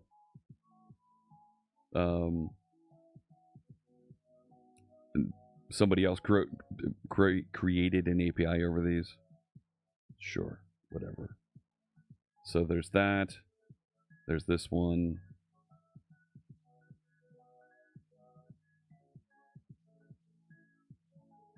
Sure. It's probably got an ad on the bottom, doesn't it?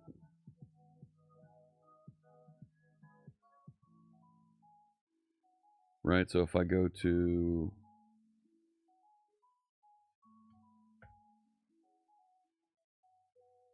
No, it just puts their thing on the top. Okay.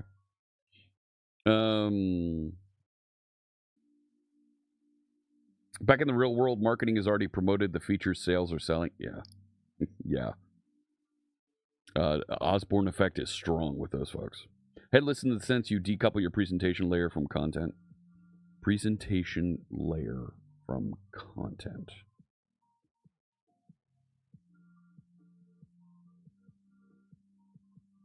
Tell me more about about how you see that. Thought about plugin architecture from Steve. You've seen Roots.io. Bedrock restructure of WordPress has a plugins directory and a Moo plugins, must use plugins. Really? What's the difference between them? So that is HTTP status cats. This one is the one. I think I like this one better. There you go. There's the link, chat. Somebody should do this with software and game development streamers as the images. Had old fart developer feels showing HTTP cats to your two mentees the other week. Yeah. Yeah. It is fun to bring up. There is also HTTP dogs.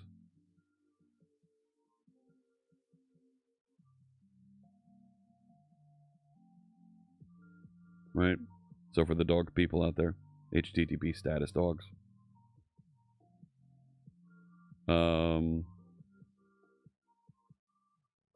So that's a thing as well, and it looks like it's the... No, it's it. They're just images that you can download, it looks like. Where's the teapot? There you go, there's the... An empty box would be better? Sure. That makes sense. So.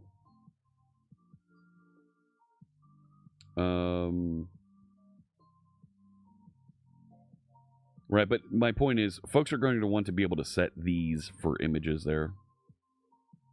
HTTP status cats are your favorite? Yeah, they're fun. They separate must-use plugins into a separate directory to keep them apart from the regular plugins. Oh, I see. Like architecture plugins, like base plugins. that allow you to keep the framework modular, right? Like we're about to I've back up, Fritz. We've clearly asserted ourselves up here and said you must have a database in order to store the data. And right now I'm forcing Postgres in there. This could be defined and delivered somewhere else. And that would be like a base plugin. Yes, you must choose a provider for this, and we'll install. We'll put that down and configure that for you and let that live in a separate folder from the rest of the customization plugins. So you have customization plugins, and you also have like architecture plugins like database here. And I'm about to talk through and suggest file storage plugins. What HTTP status code would I be?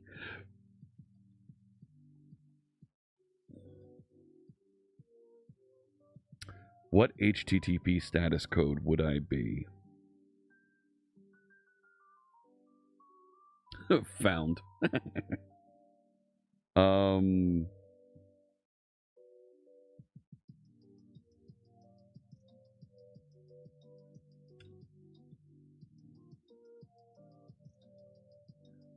See, that's where I think the box should be on gone.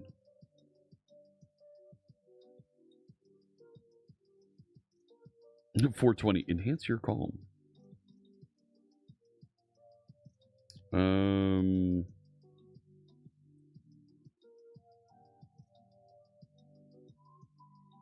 I'm not sure.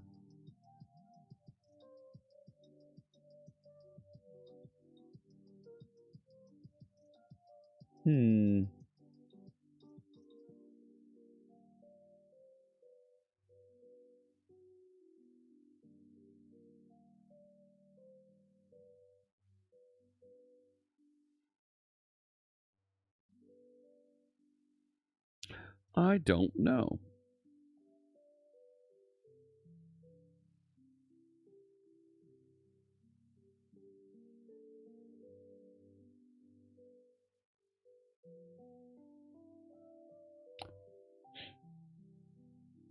The cat's images are much more thoughtful in terms of metaphors. Oh, yeah.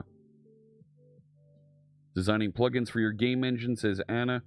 There are engine plugins which alter the state of the engine, and game plugins which alter the state of the game. Yeah. Yeah. Alu would be 451. Unavailable for legal reasons.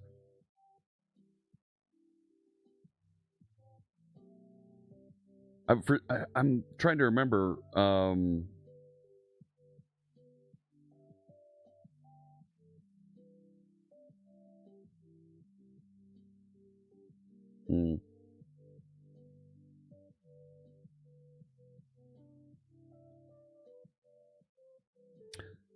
There, that one. Page expired. With this old face around? 529 server overload with all the cats. Yeah.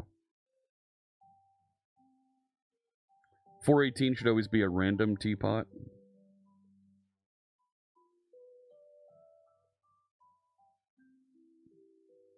.418 is odd. It's always been odd, right? That was the joke one from the HTTP, community.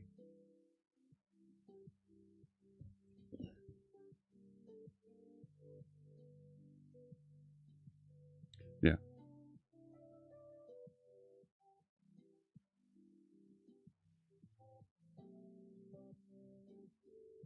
All right. So in order to allow configuration of something like this, there is an RFC for pigeon carriers, yes. We need to be able to support embedded images. In order to support embedded images, we need to give you a way to store files. In order to give you a way to store files, we have to define another plugin.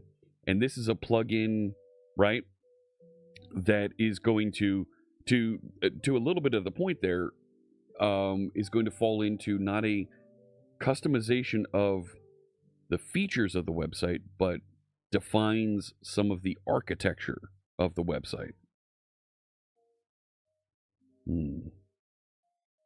So I'm going to jump onto a different branch here. Jump back to the V05. What did I do? Oh, yeah.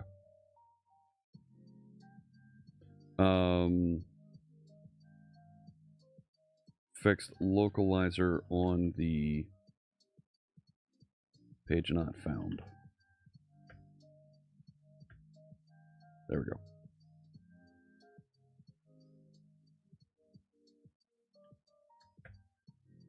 Cool.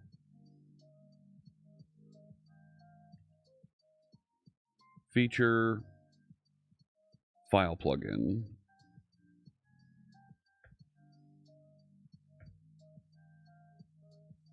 Let's go back over to our architecture discussion.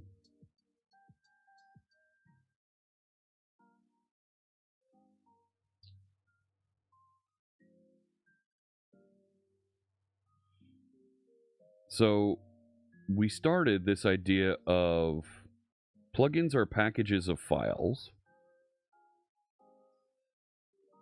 manifest features and schema. And there is a schema that was written. So you like that Amazon had a way of getting your data into the cloud via a truck? All of the cloud providers have that. Yeah, you can send them, mail them drives. You can send entire machines that you want just to be mounted. Package sizes would be enormous, but the speed of it would be ludicrously slow. Yes. Well, hang on. When you talk about delivering and putting petabytes of storage into the cloud, the bandwidth and upload time of that is, the bandwidth is extremely expensive. The upload time is a really long time, no matter how fast your connection is. So, plus the security, right? So, to load all of that onto a truck and deliver it, drive it, even if it's 2-3 hours away,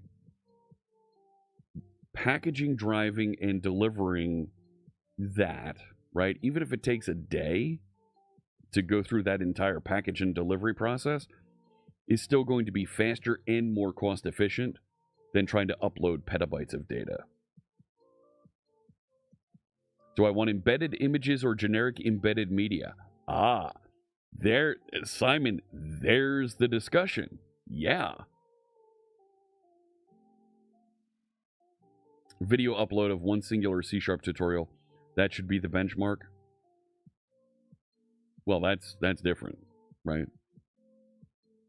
Moving hardware can be a lot easier than moving data.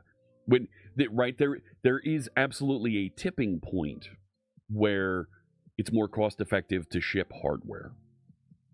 And is it uploading a terabyte of data? Well, a terabyte of data being uploaded is really expensive.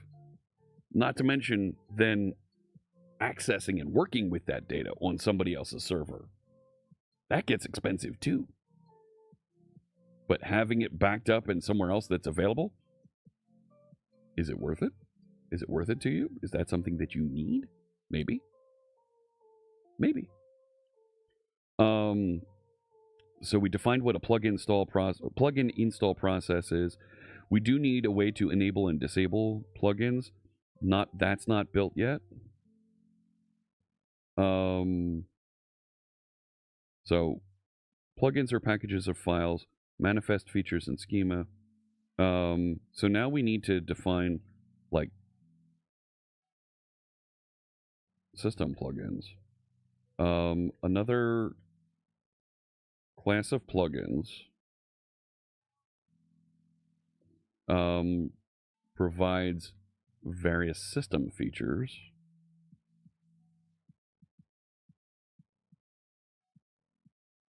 Features. Like the following.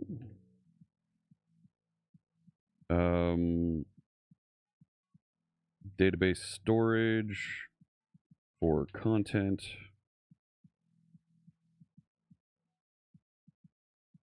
Database storage for security. File storage for images and binary content, let's say.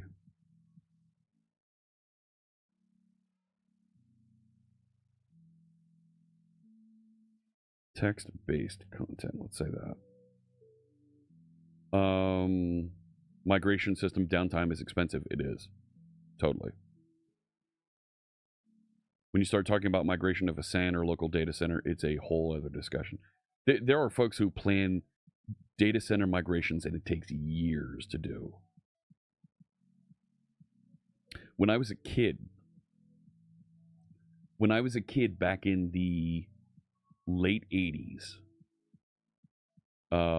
my father was a systems administrator for a life insurance company that had their data center here in the Valley Forge area of Pennsylvania, southeast Pennsylvania. And storage area network.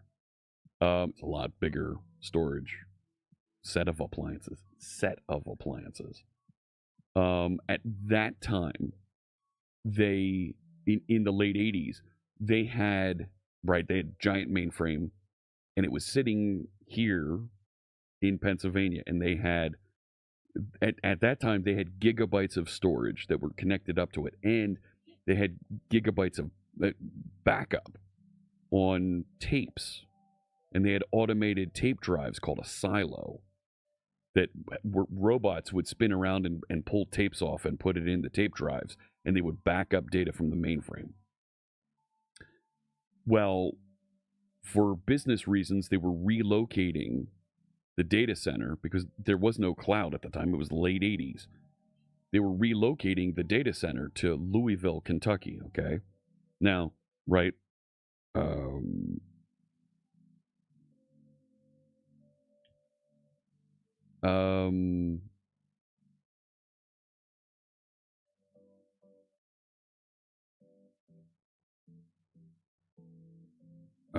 how far is it from Philadelphia to Louisville?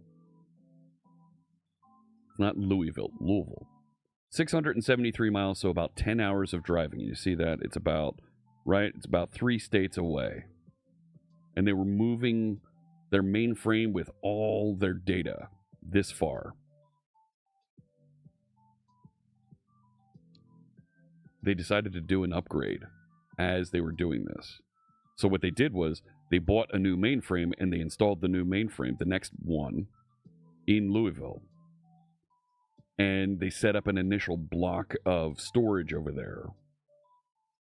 And so that the mainframe could come online, get programmed, configured. And one weekend, like Friday at close of business, they loaded everything on the trucks and drove it there. When it arrived, they got everything set back up. And Monday morning, this was running with all the stuff because they backed up all the data. They moved it on Friday night. They backed up the data, the running data over here. And, or they moved one of the silos over. They had 3 silos of backups. Like they moved one of them over so that it could run with backups locally. And they could run partially back and forth between them. And they slowly migrated until finally, like a month later, they had all the silos over here. And then they returned their lease on the mainframe that was here in Philadelphia. And then everything was running. But it literally took them years of planning and coordination and making sure that the logistics company that were shipping and driving everything over there was set up and running properly. And they had engineers, tech folks that were riding and driving along the way to make sure everything ran fine. And there was another group of folks that actually flew in Now we're sitting there ready to hook stuff back up. It was insane.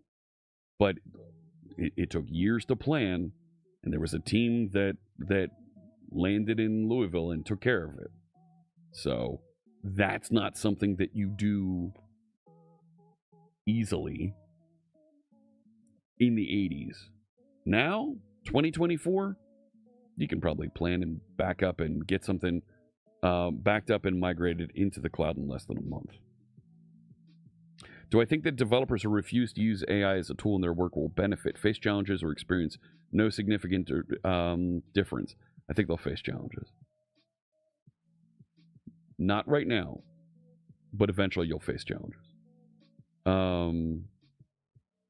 So, father used to work for a local authority back in the 386 area, doing global information system mapping, GIS mapping. Used to get the ordnance survey maps sent by motorbike courier. Whoa. Native Louisvillian. Louisvillian. Yeah. Mark, his voice coder, used to work for a mailing house, and back in the day, we had this really big job that had mail sorted. Had to be mail sorted. Took about 3 days just to mail sort the job. Ugh. Oh. Remember one time nudging it caused it to crash. Oh my gosh. Larger company close by who kept a data center running instead of selling it off as they grew out of the size because it was cheaper for them to place new data and servers in the new center than to move the old stuff. Yeah. Took them a few years to finally move over as they rolled out all the new systems. Now they just started renovating the old one and then started renting it out. There you go. Yeah.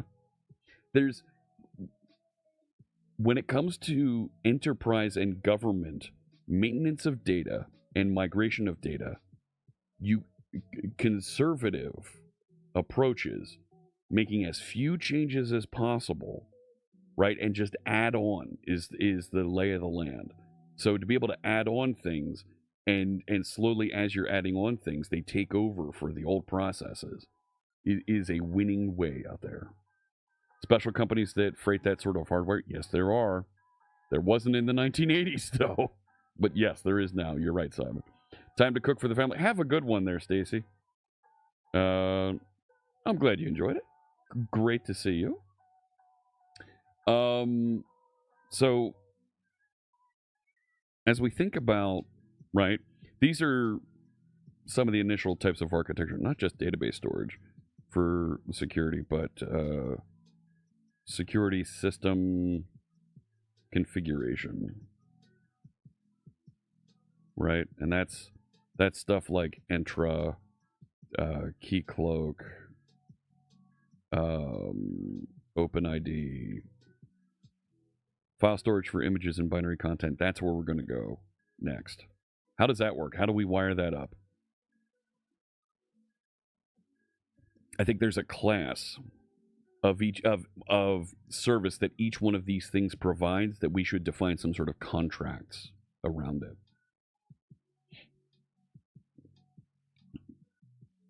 Darn it, Fritz, dictate this.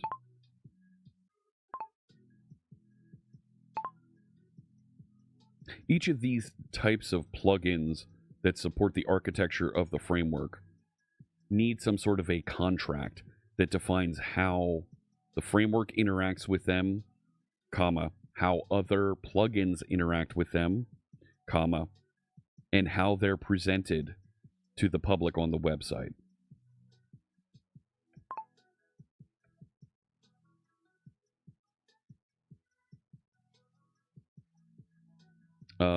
So let's start defining file storage.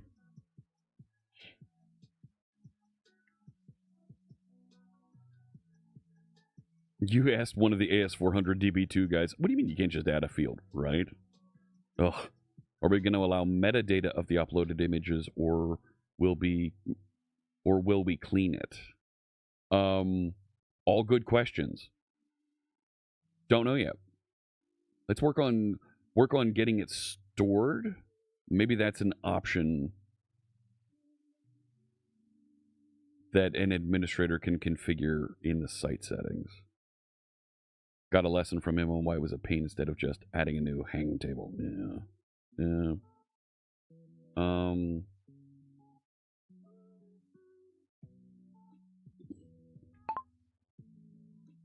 users may want to store their images, comma, sound bites, comma, videos in several different mediums, period.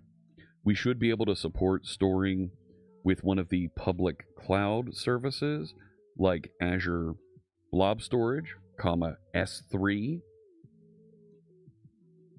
comma, or some mix of other capabilities, period. We should also be able to support storing data directly on disk, comma, or as an embedded resource in a database. Okay, so there's kind of the use case of here's what kind of things we're looking at. You're right, there's metadata to hang off of this.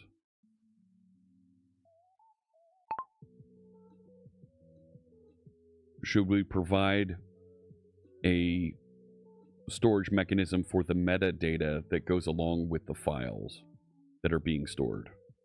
Question mark.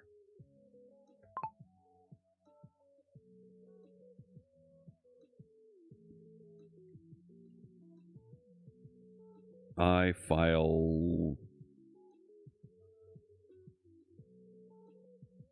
handle files.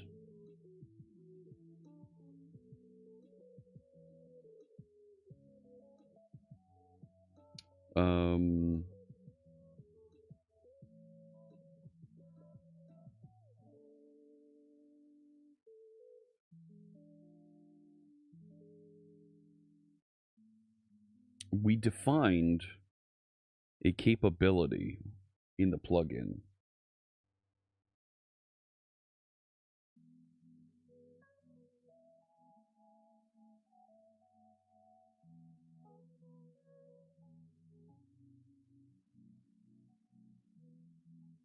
Here, plugin features. I feel like this plugins is going to need to be moved around here.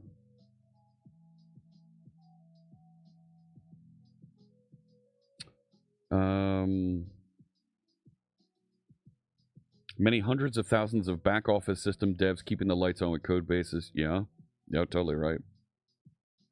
Government instances have chosen to host data in a GitHub repository as they did a cost analysis of making a specific API for something. They basically needed to host the same data and all changes it over time. But all the old data must also be accessible. Came down to a custom-built solution, which would have cost millions, to what their option they chose now, and then they tell their users, oh, just download the file from the date you need. Yeah. List of types of file formats that can be stored. Payment processes a system plugin.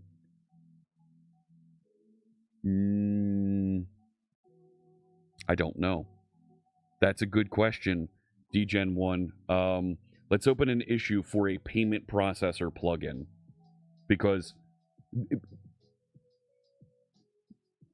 there's layers there as I unwind that, DGen1. There's a payment processing plugin, and then I indent myself. There are specific implementations of payment processors. So there'll probably be a payment processor system plugin, and then a Stripe plugin, a PayPal plugin, so on and so forth. Yes, so that you have, here's payment processing, and here's how we define it. And and then you have a specific implementation of that. Oh my. Can you open an issue for that, DGen1? Let's not lose that discussion. Payment processor capabilities, because that is something on the website that we've defined we'd like to dig into. Hey, Imperial! Hello! Great to see you. It's our friend Imperial. She's a Twitch ambassador. Great to see you there. You can see the rainbow check next to her. Hello, hello. Hope you're having a good morning here on this 23rd. You missed the Night Before Christmas poem and the Night Before Die Hard poem. That was a little bit earlier. Oh, and the ads just kicked in. Look at that. That's always a thing. Man, I didn't get warned on that one. So, list of the types of file formats to be stored. I think that's a system configuration thing. Wouldn't be better to have a plugin features enum be a flag? Maybe. Badger, you might be onto something. But I think we had a plugin feature for file storage. We should have a... Why am I typing?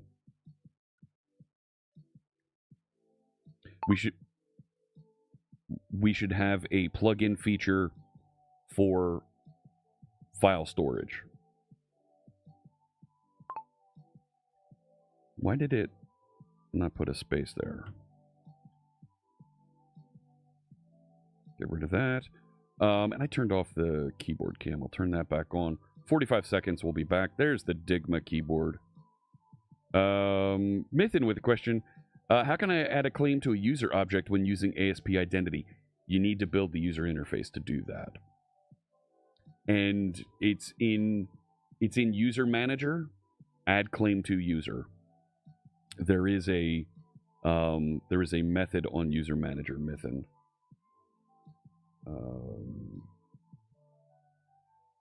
Right, so security Postgres. Am I getting feedback? Really? No way.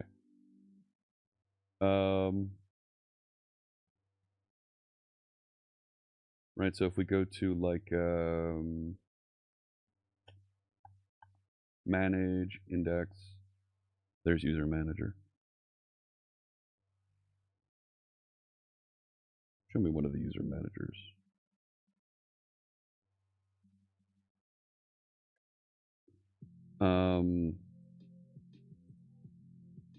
Right, let's just put a method here.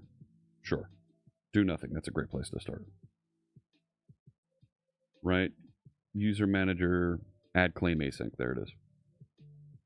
And that's how you would add a claim to a user. Okay, Mythin? So, there you go. Demos on the fly while you ask. Thought it'd be easier to check if a flag versus enabled versus checking an array. It is an array. It's the same.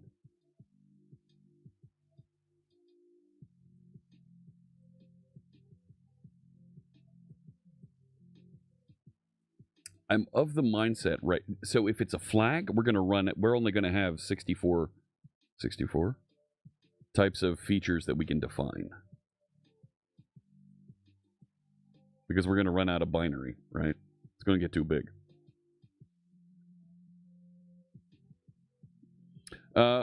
Slow week at work? Nice. Everybody likes that slow week right around the end of the year holidays. System wanted to define the standard bits. 1 second here.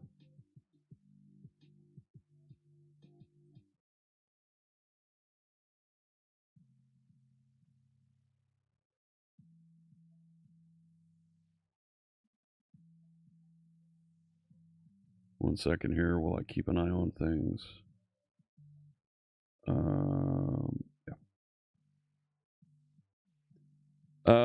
Do I sort of get into that sort of work? There might be serious legal and liability issues for the inclusion of payment code. So that's why it should be as a plugin that lives somewhere else and gets handed off to some other. Gets handed off to a plugin in something else, and the framework doesn't own that. So you're totally right, but having some code that hands off to a payment provider, I think, is fine.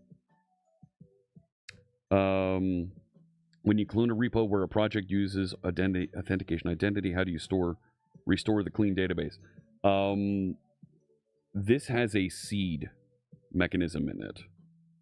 So when you register and set up security,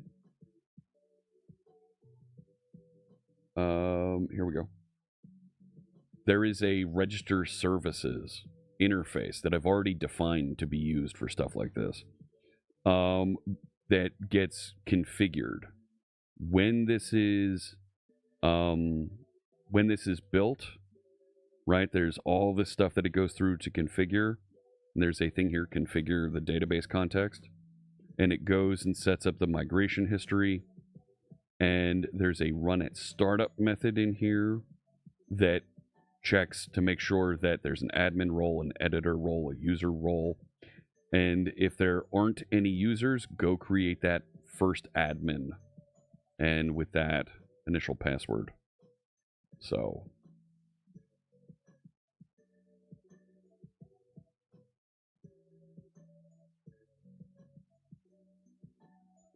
all right. Better option might be to prove a framework for those with a system to develop their own plugins. Yes, totally agree. That's where I'm looking at going with that type of plugin, Simon. Yep.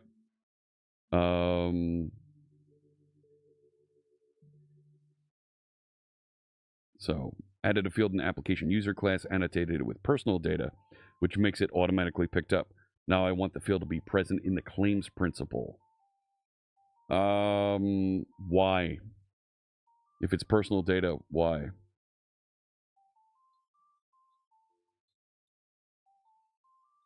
That's...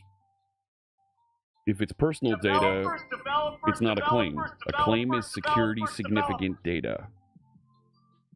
So personal data that you would, right, that you would say, well, that's your personal information, that isn't needed to run this application, are things like hair color, town that you live in, that type of thing. A claim would be something like region, like what's the region you should be using for this. So it at first, without knowing what the piece of data is, Mythin, at first glance, it sounds like we've crisscrossed the two. The name of the user.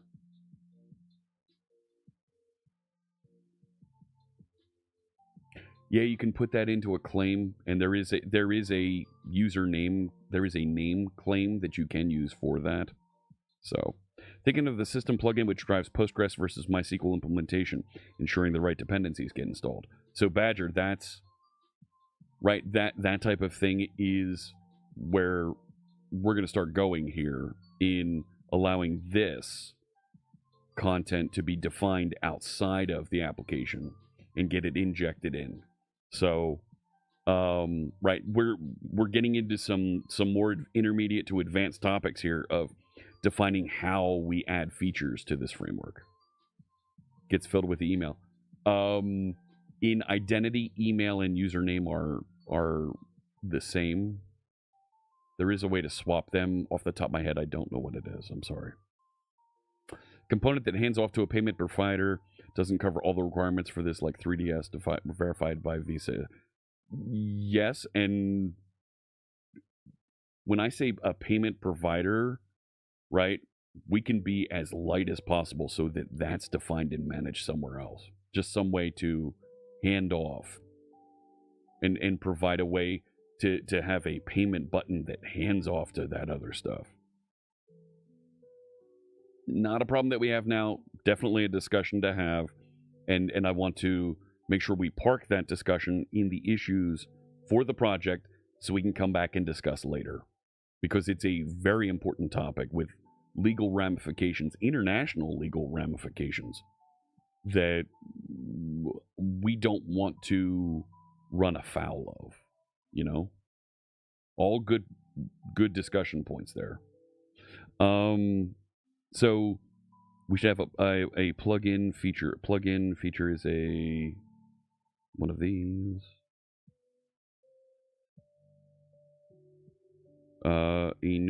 Enumerable value for file storage. Okay, so if we think about what does the interface look like for handling files? Because in my mind, when somebody wants to upload a file, we're going to have an API endpoint. that receives the file, and we're going to have an API endpoint that displays those files. So what does that interface look like?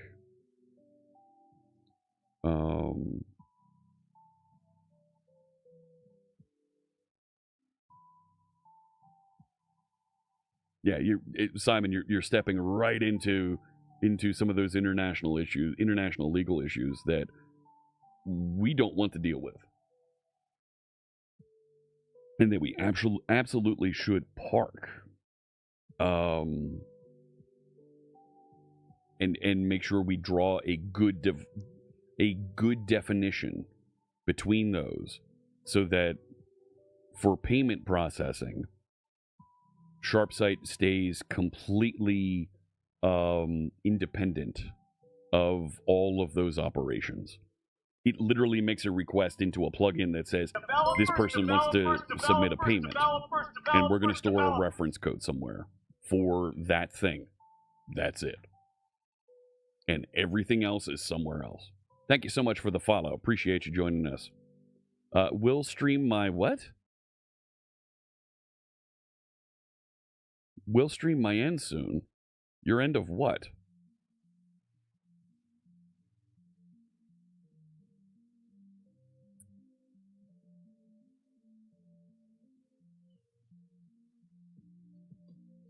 Yeah, there we go. So there's a start to the payment processing plugin discussion, which is something that, to exactly the points there, this is a little bit further out. Absolutely something we want folks to be able to do. And let's make it robust and as light touch as possible.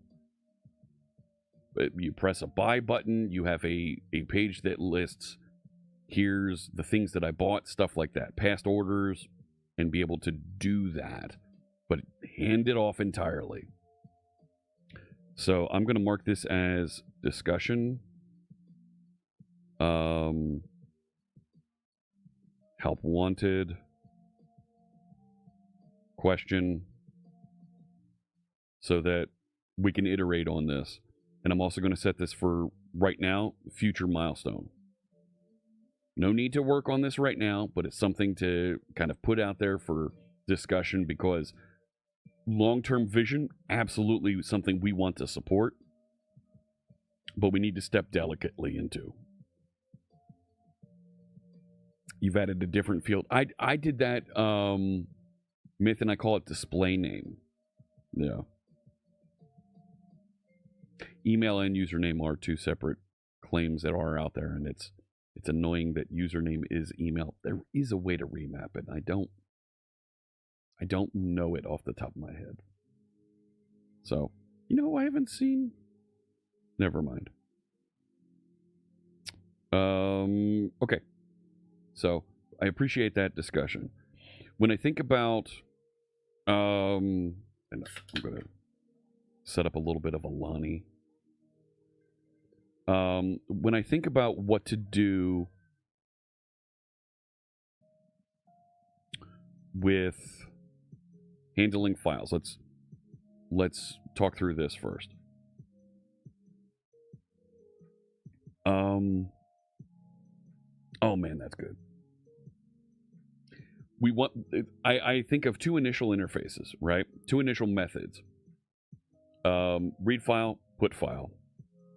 I don't think we want update file, but I think we do want delete file,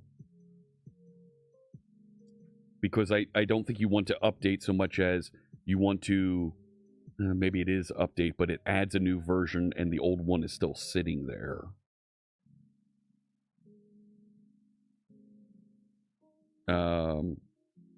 Yeah, enable the dev team, somebody else who wants to take responsibility of those things. Yes. Don't need GDPR cookie. Don't need it.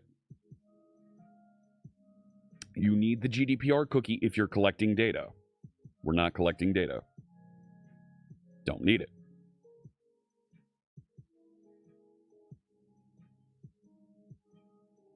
If that is another plugin, that's another plugin. But for SharpSight, nope. Should we move the upload to the API to cookie? That's right, Imperial. Instead of update, replace. Don't. Let's write a little bit of this. Hang on. We should enable the standard CRUD operations with our interface. Period. However, instead of an update, it should be a replace method. Now, Windows, why didn't you put I mean, clearly those were two words. Why didn't you put a space in there? So if I think about defining... Oh, that's my shift key. So, do you like the keyboard? Look at that. There's the Dignitify with my duck in the corner. Quack, quack, quack. So, Simon, you're stepping into a place where this plugin depends on other plugins. This plugin requires other plugins. That's an interesting discussion that we need to figure out. Yeah, exactly. There you go. You stepped right into it. Yep. So, as we build and we design and flesh out the framework of things here, the idea of plugin dependencies is now a thing.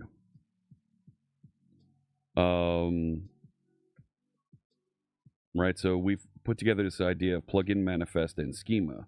Yeah, I know I'm creating space here, friend. Really? Really?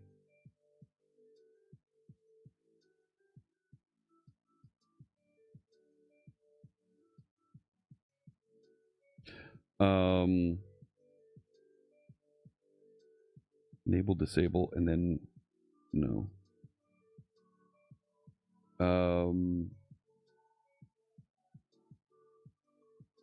Wait. Plugin install processes under manifest features. Enable, disable. This should be like this.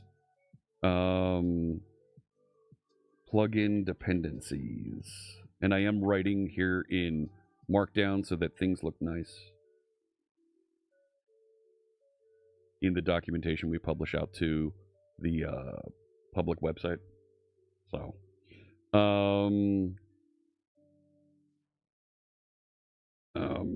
we need... Dictate, Fritz, dictate. We need to understand and provide a capability for plugins to define that they depend on other types of plugins. Period. This means that a payment processor plugin depends on having a GDPR cookie compliance plugin enabled as well.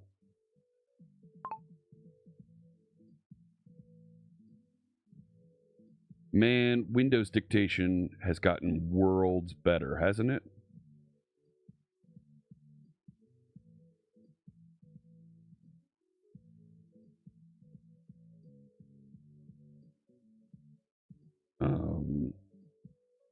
Requires a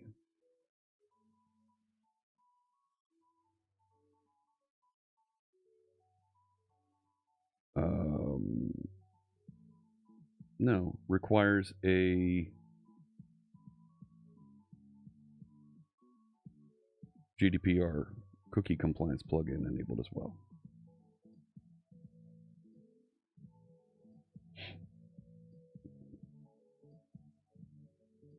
What does this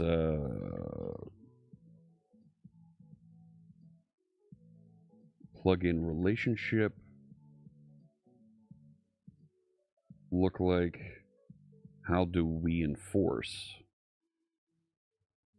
these requirements? All good questions. I don't have the answer for them. We'll figure it out. We'll figure it out together.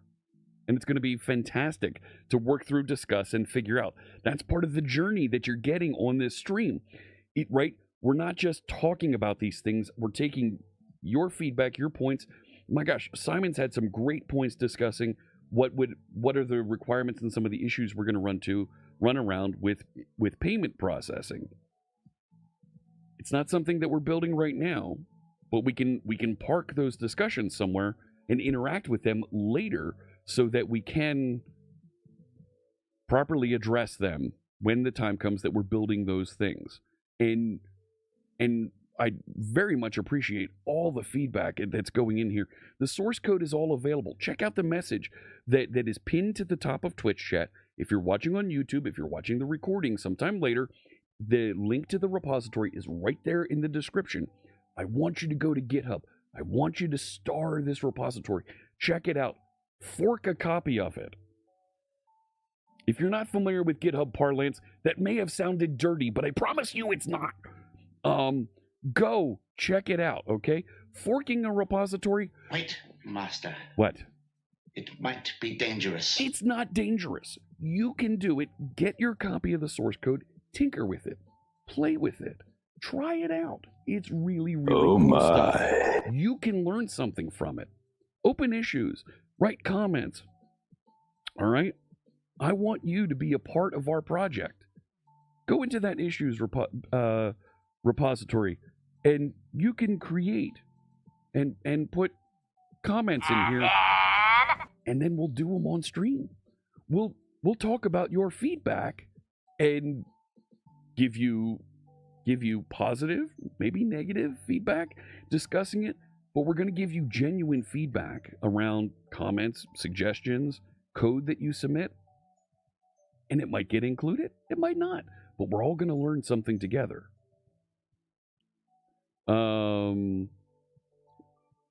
Let me see here. You're also going to want admin plugin peers for your plugins then, the way VS Code does settings. Yes. Mythin had a sharp side idea. Add a separate database that can act as an audit database. Like some event happened. Oh, Mythin.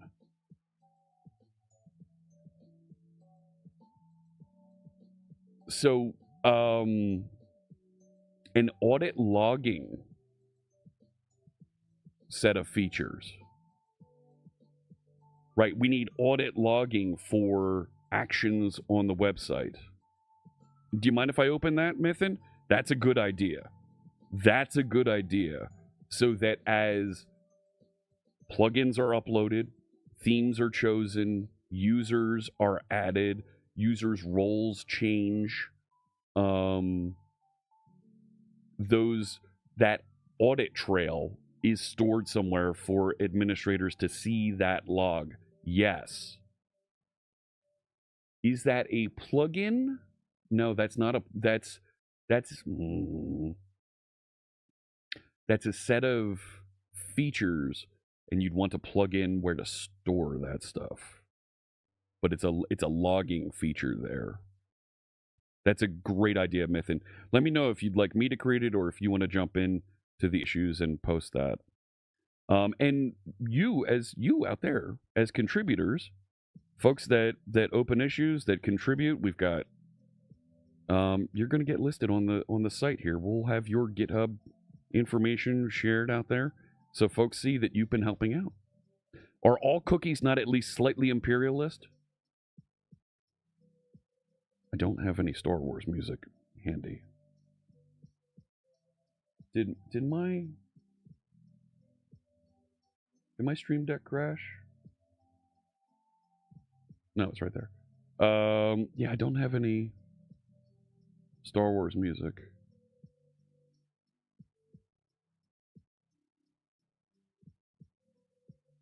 Are these really the questions that I was called here to answer? You have no idea. That's not it either. Oh, this one. Do you really think you have a chance against us, Mr. Cowboy? Do you? It's Hans Gruber. You think it would be up to the plugin developer to state which is required? Yes. a plugin developer, when we think about, so Steve's, that's a comment from this dependencies, right? So a plugin would need to specify, I need this other feature installed.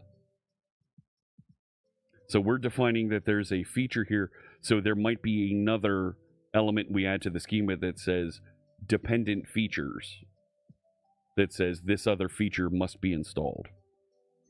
Payment processing, yeah, just use third parties. Just use third parties, but the ability to specify, here's a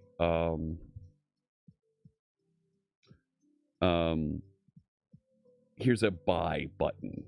Here's a list of orders page. Here's a shipment processing page. That type of thing.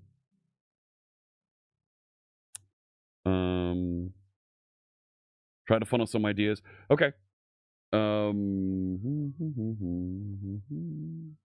So let's just open a quick issue there.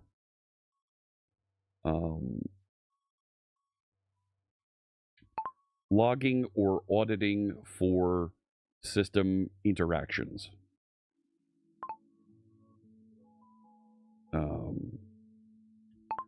For any system interaction that occurs through the website, comma, we should create and log entries for that interaction.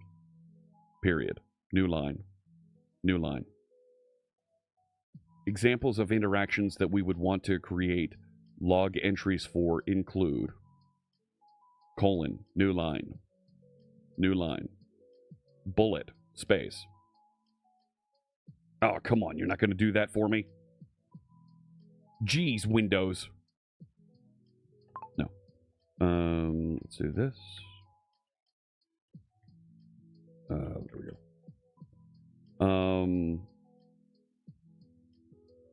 Right, user created, user password resets, user assigned role, plugin uploaded, plugin activated, theme chosen, blog post saved, page created.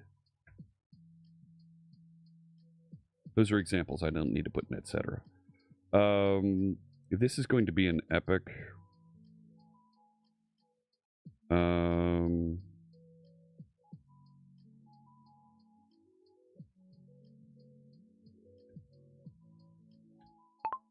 Storage of these interactions should be something that can be decided and injected as a plugin at a later time.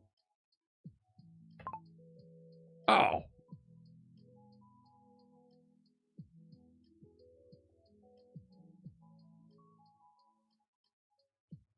There we go. And for right now, I'm going to mark this with the future milestone, because it is something that I absolutely want to do, but I don't know when yet. So we'll just mark it as future, so that it's out there as something that we're committing to, but we don't know when yet. But that's a really good idea. Let's over-engineer and bring in event sourcing. No, Mixmax, no! Hey, Code and Show. Last time you did front end on .NET was ASP.NET MVC with Razor View. Just pulled from the repository, and I can see a lot has changed from Razor View. Yes. Yippee-ki-yay. How you doing there, Surly Dev? Already added it?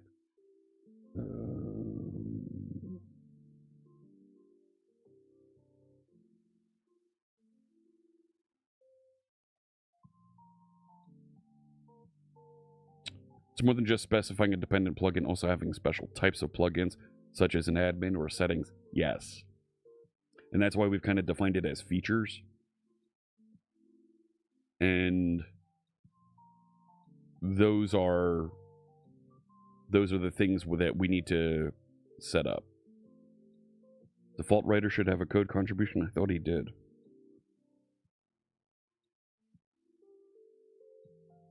You're right.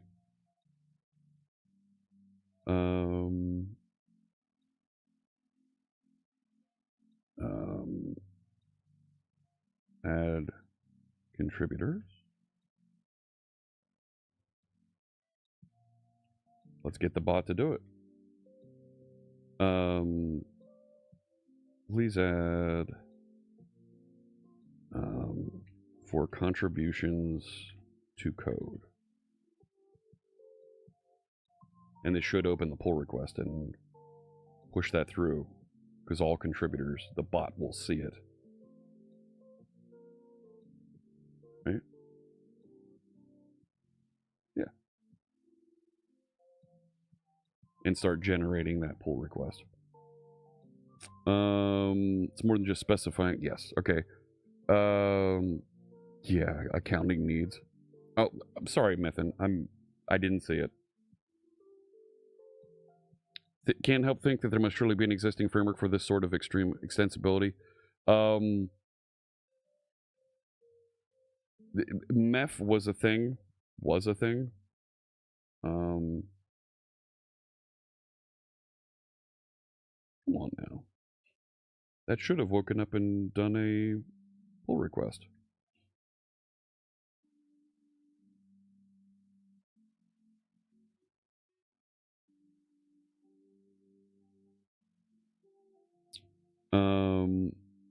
Copilot is helping, definitely. And when I write the code for it, it is. Why didn't that do a thing here?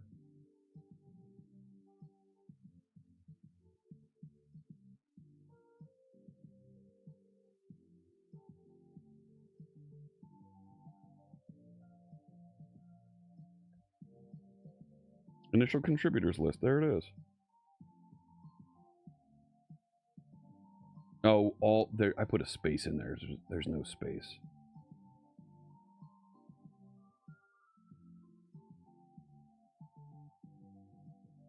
That should see it now and pick it up. Yeah, see, it's got the icon now.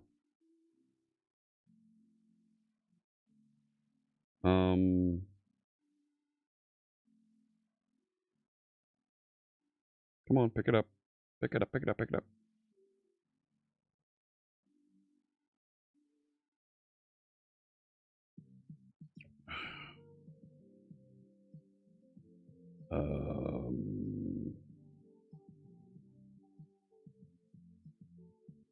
There it was right there. And I would write, no, it was all dash contributors.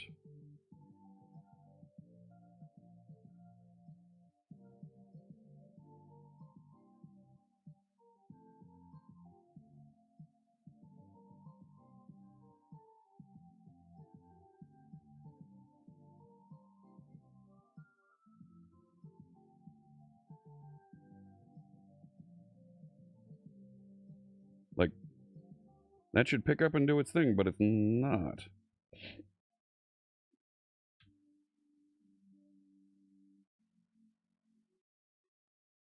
Is it just sleepy or something?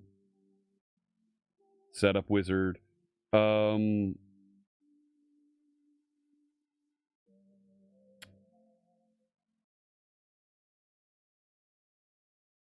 do love Team City Startup Wizard. WordPress has a great startup wizard.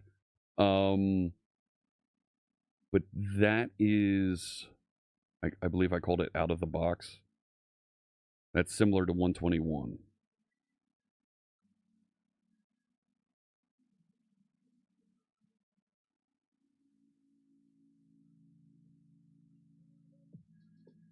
We can kind of merge some of those. Hey, high-tech redneck. Yeah, why isn't this?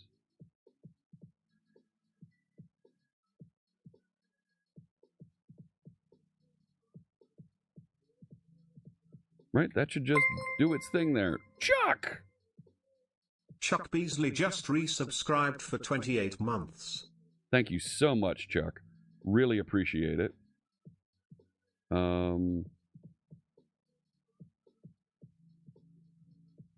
Thank you so much for that support. Not is open. Like, I'll go reopen the other one if that's actually going to work.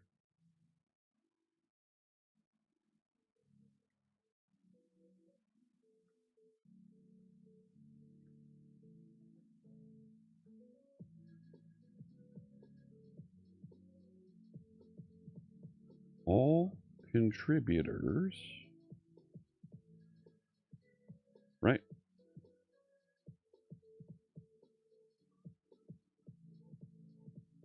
Am I doing something wrong there?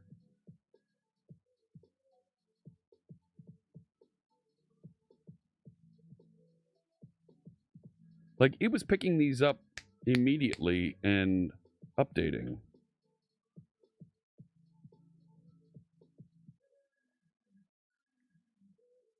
There it goes. Added default writer as a contributor for code. Go ahead and punch that in there.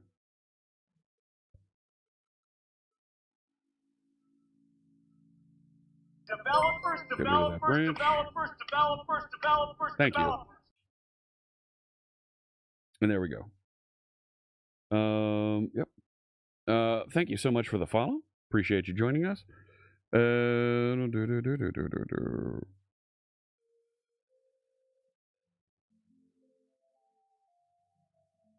Yeah, different name there.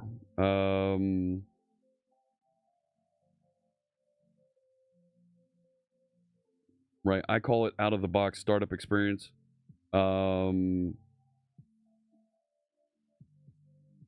Yeah, we can merge those two, I think. You found the solution? Terrific.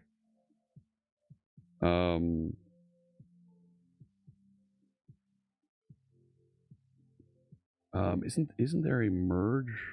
Is there a not close?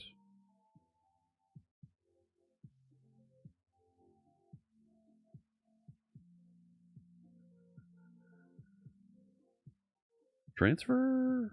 No. There's the delete. That's the one I was looking for.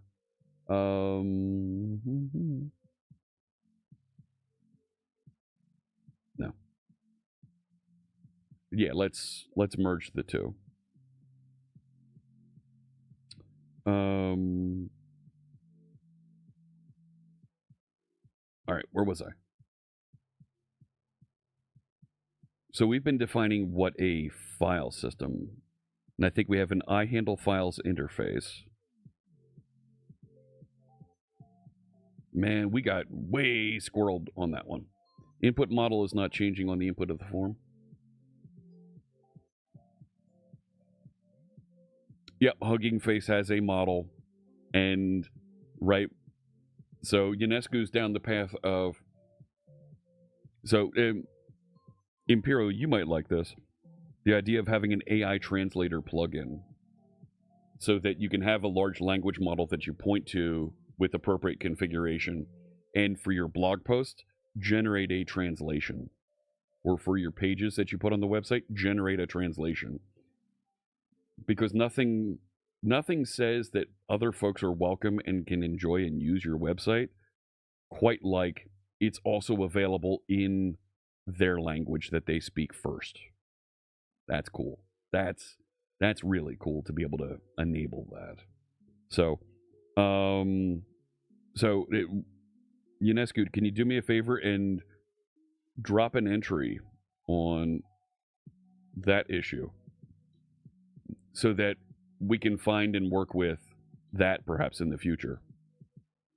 You have a game that you play that has auto translation that works pretty well. There you go. So, right, we built a tool here live on stream to do most of the translations that we've got running. Is it? I don't have it running right now.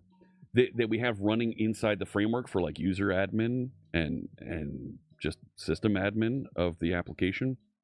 I don't know. In .NET, there's this concept of resources. Resources, a resource is a string that references another string. So you have a key, the homepage title, that defines in English homepage, but we swap that out appropriately for other languages. So, right, and we're on the base configuration of this. So right now we have this initial simple language chooser, and there is a task for somebody in the future to improve the language chooser. But when we get into like site admin, all of this is localized. There's translations. So we're in English right now. Well, I can go to German, and there's the German version of it. And I can go to Finnish, and there's the Finnish version of it, and so on and so forth, right? Portuguese, and it's automatically generating that. So we use AI to do this. And here's the thing, right? And here's where folks like Imperial and I can really contribute to AI and AI research. It's that when you work with the AI, it's like talking to a 7-year-old. And as a parent, like, this is how you talk to your kids, right? You tell the AI, don't include the original line in the result. Don't explain what you're doing. Don't add any language prefixes. Keep the templates that I gave you. Translate the whole line as is. Keep the cases the way I specified. But translate from this ISO language and a parameter, English, to this other ISO language, Portuguese, Italian, so forth. Sharpsight is an open source content management system website built with C# and Blazor. You are translating text to be presented on the website to a user, and then I give a block here where we can provide some context. Your text to translate is this. It's like talking to a 7-year-old or a kindergartner. Like, go, do this. And I hook up to a ChatGPT 3.5 model because it's older and cheaper and it's good enough for what I need. I pass in a key, I pass in an endpoint, and it does the translation. And right now I've spent a nickel on the translations that we do. A nickel. Like, you can get a coffee for that. Oh, shoot, the dentist is calling. Give me 1 minute here, friends. I've got to take this call.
My daughters were supposed to be going to the dentist today, and they haven't gotten there yet.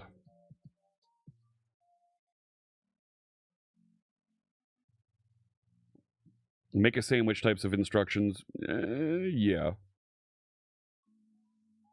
So, you understand that Sharpsight is going to be containerized so you can deploy it. That's one option, Mythin. There is also an idea of you want to be able to, not you, but folks will want to be able to install it on the metal as well.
Oh boy.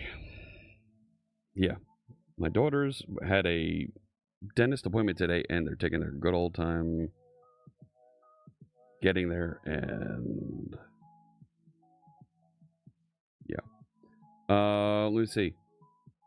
The Aspire dashboard that comes with it is really great. Yes. Well, in the development instance, if someone actually starts building websites with it, how can we make sure that a number of websites are in the same dashboard? That's a few steps down here.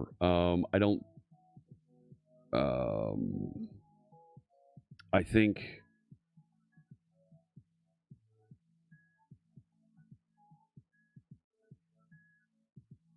yeah, she's there. I think the idea of having a dashboard for websites that are being run is what the admin piece is, and I think administrators at that point don't care about the numbers and things that pop up in the Aspire dashboard. I do think that that type of logging auditing experience needs a visible log that you can spelunk through. So, okay.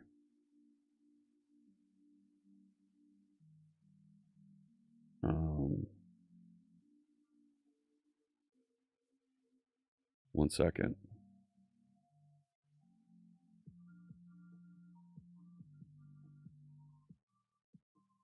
There we go. You guess Google Translate is out of business? No. Google and Bing Translate work great online. What they use behind the scenes is up to them. But I don't want to constantly hit the translation sites to generate this content. So I'm generating the content and saving it off here, right? It's like the meme of the guy explaining programming to his kids by asking them to write the instructions for making a sandwich. Yep. No, Simon, everything's fine. It's folks were supposed to be somewhere, and they didn't go when they said when they were told they had to go somewhere. So, give me 1 second. Let me talk through this. Where the heck is it? Camera, there we go.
Okay. So, had stuff on the kids' calendar, had stuff on their schedule, and they just ignored it. So now I've got a dentist saying, where are they? Oh yeah, we forgot. No, don't forget. Go. Dad's paid for the dentist. Go. So,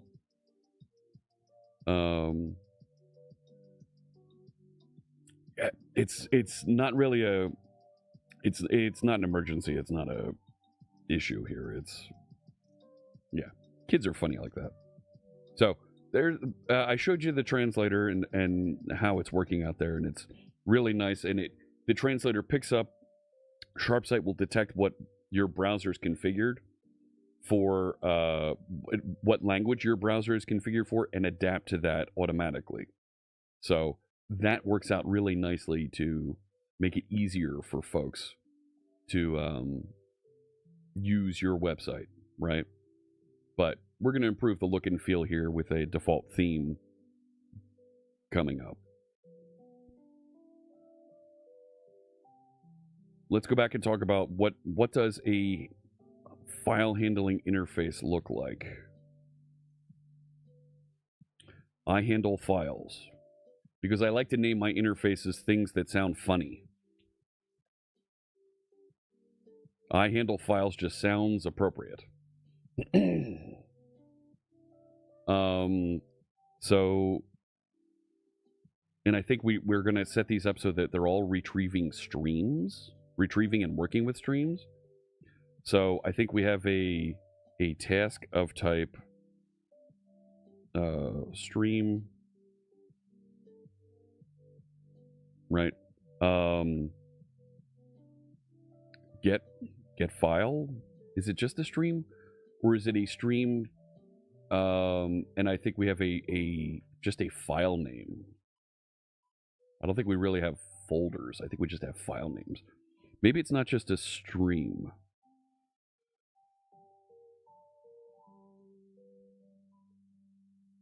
Stream. How it's stored, different. Stream. Because then we can asynchronously load it. We've got several different options with how that is presented then to the rest of the application framework. I am a bouncer. That's nice. I keep you out for authentication. There you go. I check your credentials. Yes. Maybe we're not just shipping a stream, but maybe we need a public record.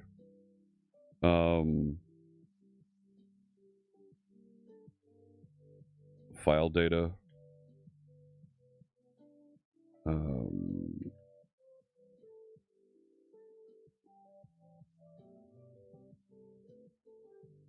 File name.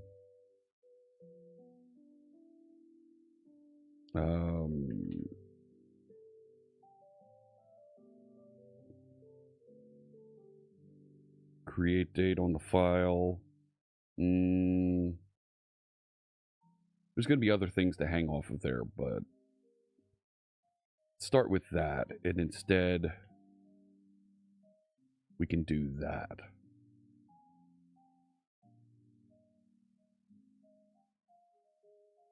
Yes, I know you want spaces there. Right, so Simon, I've already got one. Already got one that uses clam. Already got one.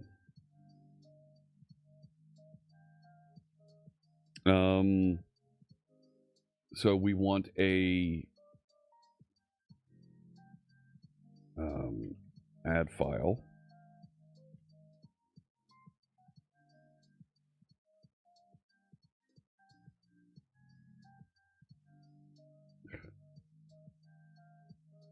What were the other ones? So we want replace.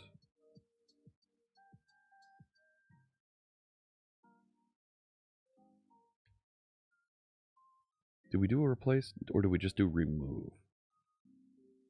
I think we just do remove.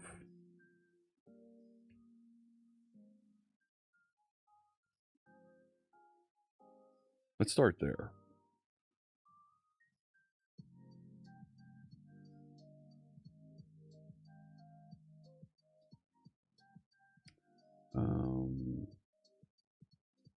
Yeah.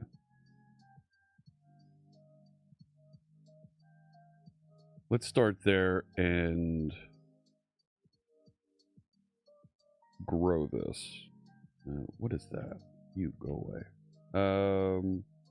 It should have been there. Yeah. So I have a plugin, ClamAV, that does antivirus. It's a plugin for .NET Aspire. Antivirus scanning should be somewhere else, and we can definitely add that as a plugin here. Yes.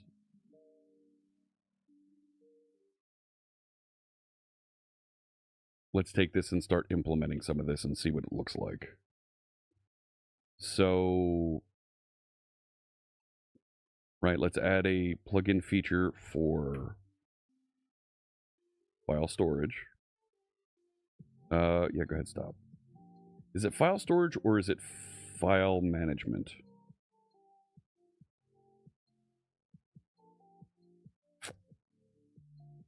Yeah, file storage. And so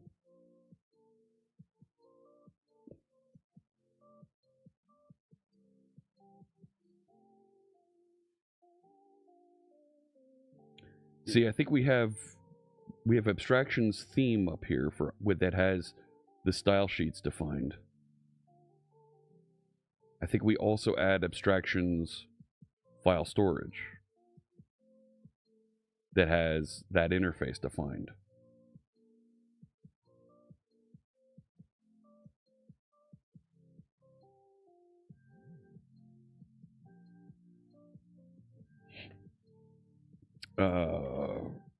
Sharpsight, abstractions. Yeah. Sure. Do I ever have a plan to combine link plugins together? That was something that we just discussed.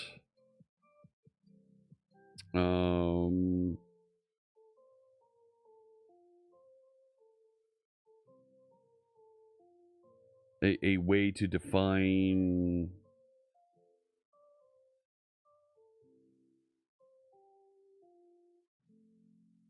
yeah, I put it in the docs over here about plugin dependencies, so we should create an issue off of this bit of documentation. So that's all good. Oh man, that sounds Schweinbraten. All right. Tell me more. Do I have a...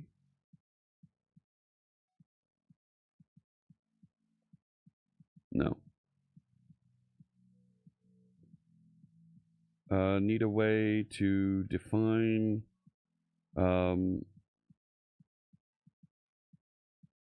plugin dependencies. Okay. Plugins need to be able to define a dependency on another feature that is required to be installed and available in Sharpsight in order for them to function properly. Really forgot the P in plugins? Cool. And I'll mark that as future as well because we'll need it. Continuing here. All right, so I've added file storage. I feel like we need a abstractions. I've got samples down here. Like, samples should always be near the bottom.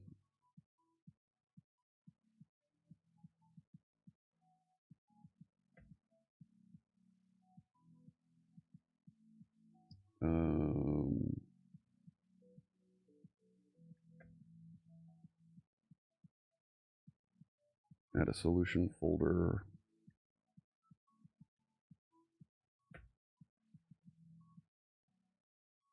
Just to tidy up related things here. Now, file storage should be available to the rest of the system. So I'm going to set that reference, and I can do that by just dragging. You saw me do that. Looking at the dependencies here, you see by dragging file storage onto abstractions, it added that reference. So let's drop into the one class that's here, and let's turn this into that, right? I handle files. And we're going to make it like this. And let's also include this record.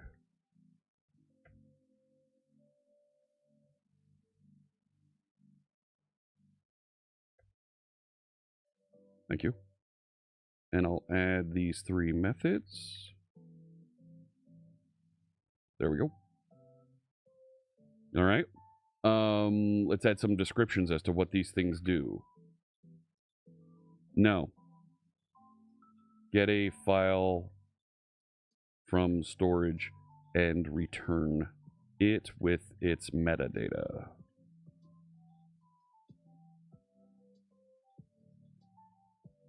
Name of the file to fetch. Notice I'm not creating any kind of folders.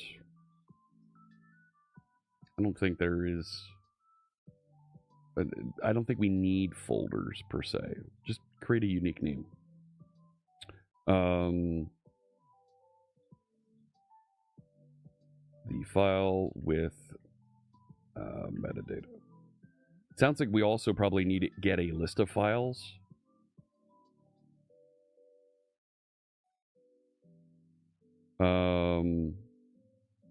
Get a list of all files in storage. Yeah.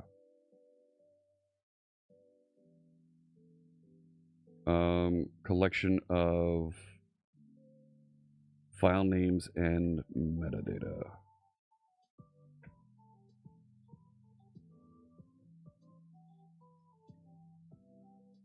Sure.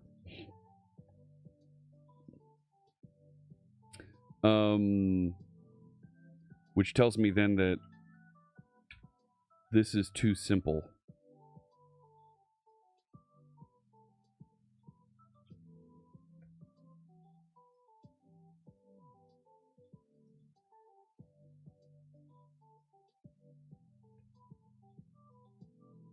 Start with that.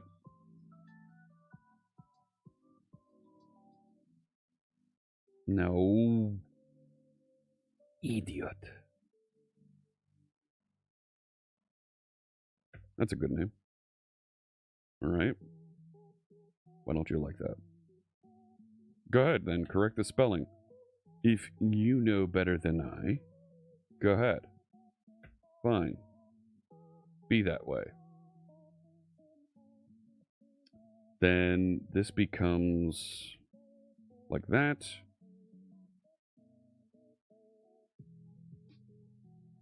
This could become an async enumerable.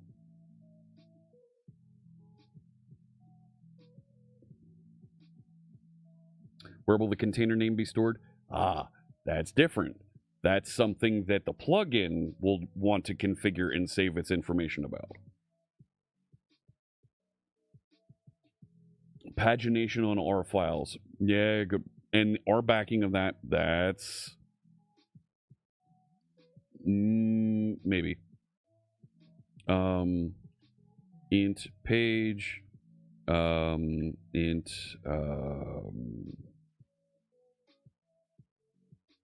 record count? No, records on page. Files on page. We need to know what's the total number of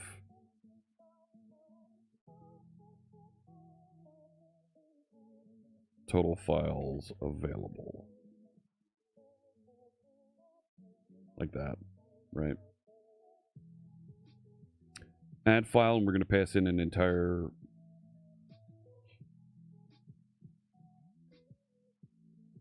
Sure, go ahead, Copilot. Tell me what it is.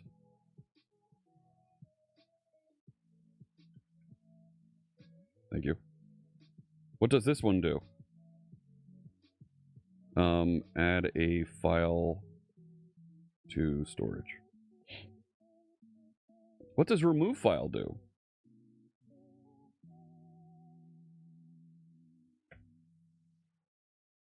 Really? Thank you. Cool. So there's our initial interface. Really? Extract an interface? On top of the interface? I handle file storage, maybe? Sure.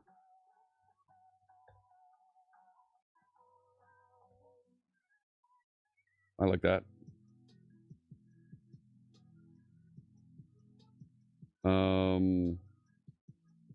And let me go here. Let's copy that into our documentation here.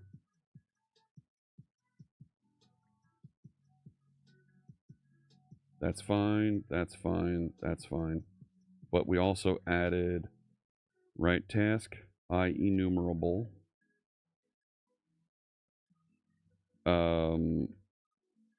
File metadata.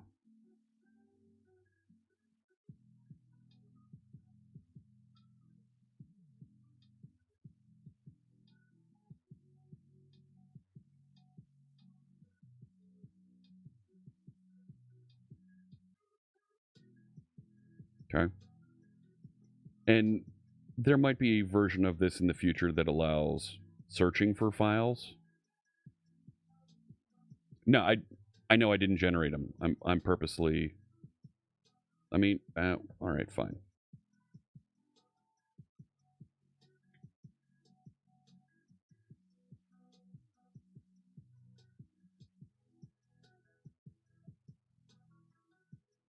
No.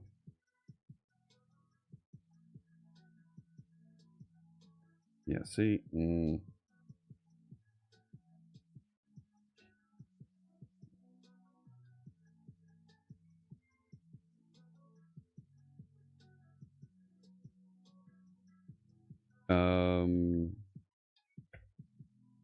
you. So we have that bit of documentation now. Okay, so we've defined what file storage looks like. Like params and returns, I put them. I had to write them myself. Right. Oh, for get files, it didn't add them. Sure, go ahead and add them. I'm waiting.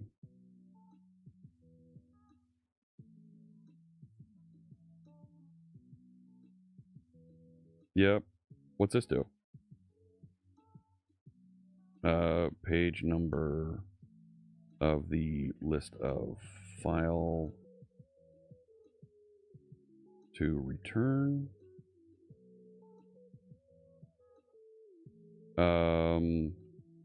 Number of records on each page to return. The total number of files that are available.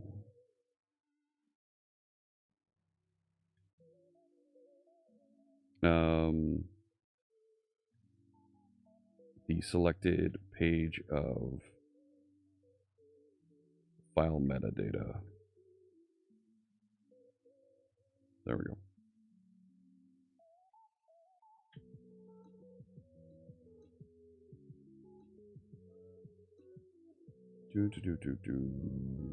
Here.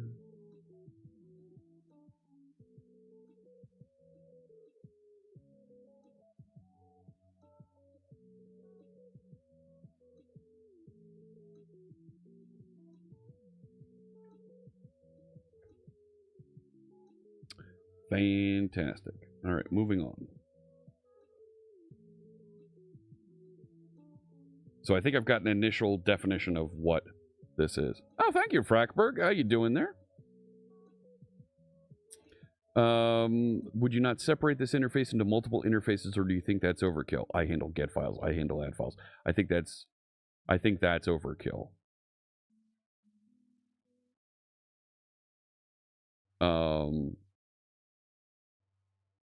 But right, I think all of these methods should be implemented. Right, my thinking is all of these methods should be implemented by a provider.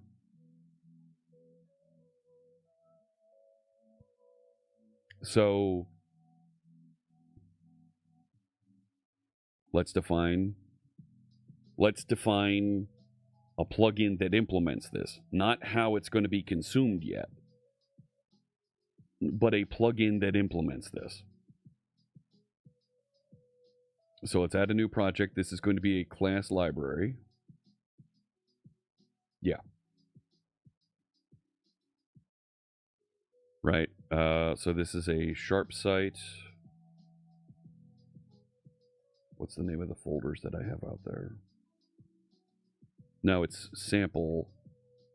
I'm not going to make this a sample. Sharp site plugin. Where should our first file storage be?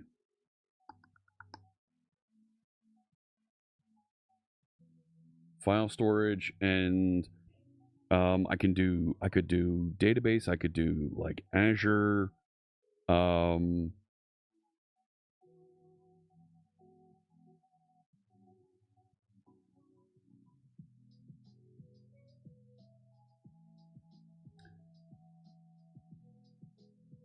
Floppy disk. Stop it. Been banished to your office while the wife wraps your gifts. That sounds like a good problem.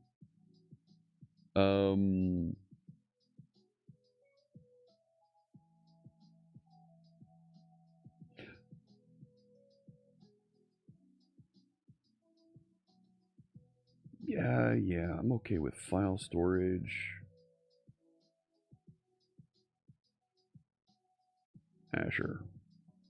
Azure blob. Yeah.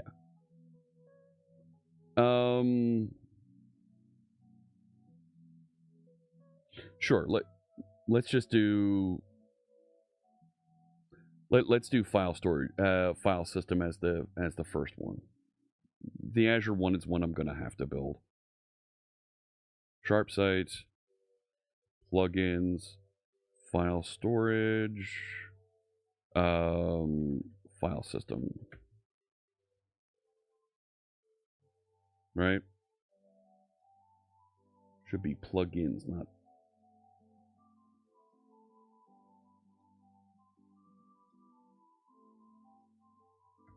What's it gonna do?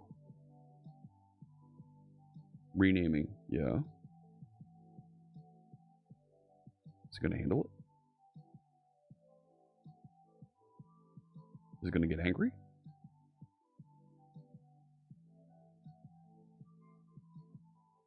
And I should wrap up in the next 30 minutes here. I've angered it.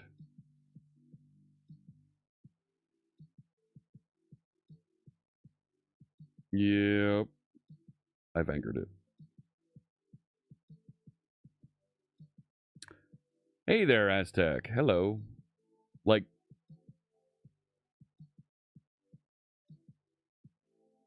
these are the kinds of demos that you come here to see.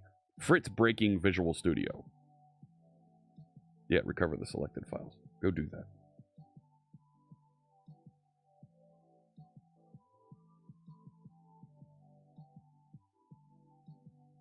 Mm-hmm.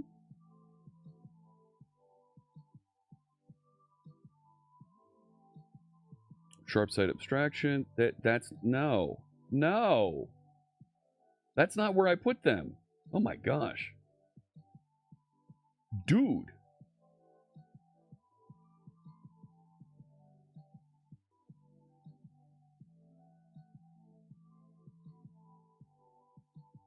No. Those were up here. Oh my. Right? Where did the other plugin go? The other plugins project. The two plugins projects.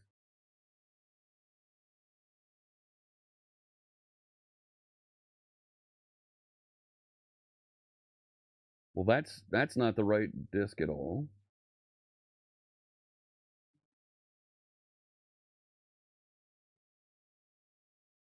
Plugins? Yeah, this one should be. Even then, let's just delete that.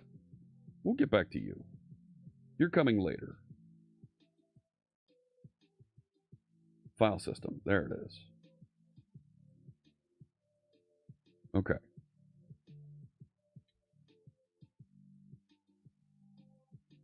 Right? No, not Copilot. Not right now. And we need a reference to there. So now let's call this file system storage.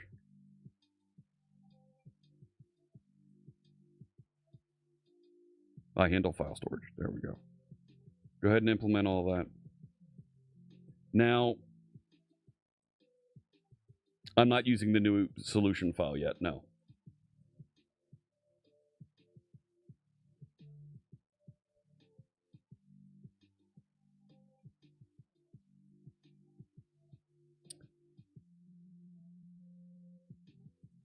I think our plugins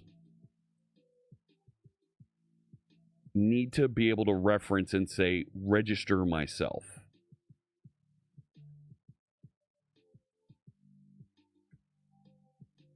Right? Just like we did for Postgres,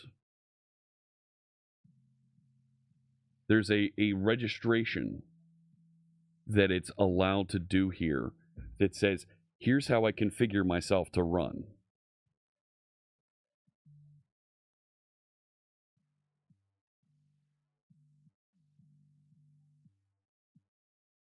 One second here.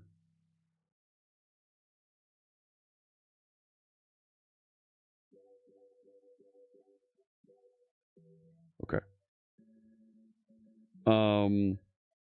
I think this register services interface, which right now is sitting in just abstractions, I think this needs to be moved out as well so that plugins can access it without getting into some of these other things. So is there like a abstractions base? Is there a base level of abstractions?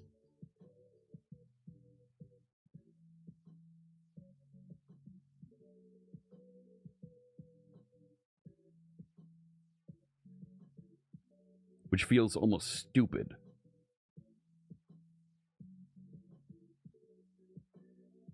Right? If I were to do that, come here.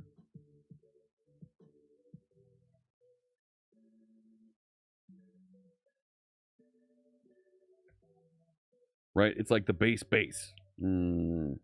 All about that base. You go away. Yes. And if we move that over there and that over there, delete them from over here, add a reference to this back to there. We didn't need to do that.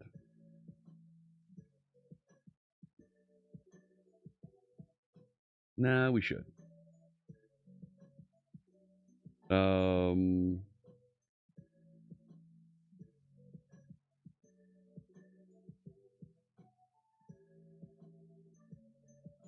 And these,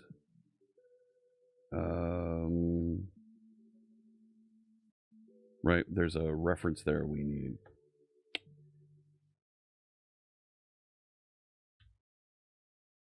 Change namespace. Okay. But there's a dependency we need there also. Extensions, hosting, abstractions. right?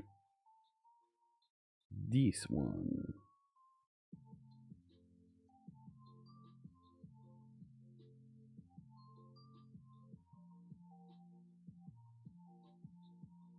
Which should take care of this when we add the using back in. Cool.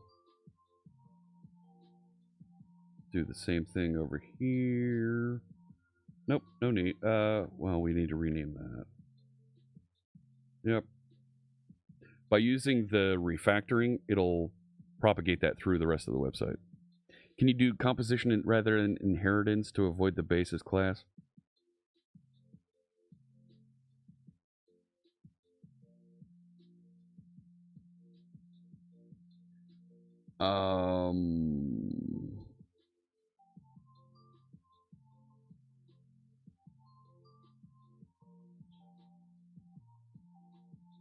My thinking is every plugin needs the ability to register itself at startup.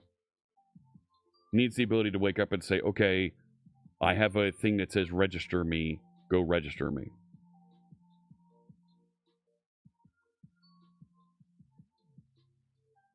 Developers. Hey, welcome. Thank you for the follow. So, by doing it this way, I'm kind of forcing it to be there.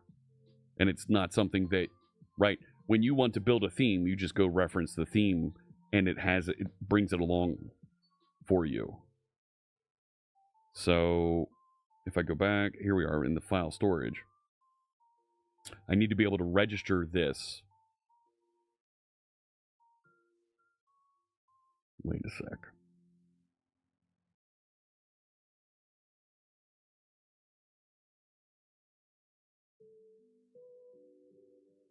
Does the plugin register itself for dependency injection?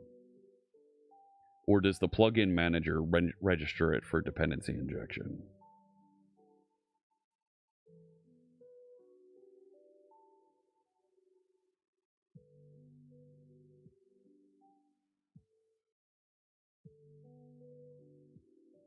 Can be an interface with a register method that gives a plugin its dependencies. Isn't that what I had there?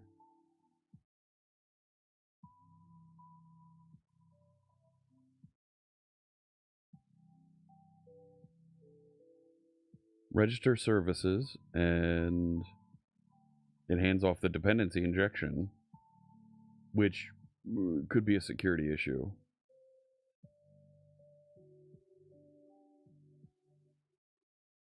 But I'm also going to need some level of configuration of this.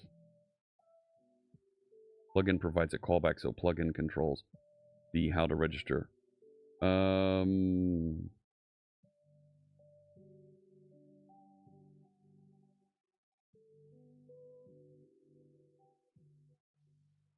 You're still talking about having some sort of a plugin interface that has a registration callback.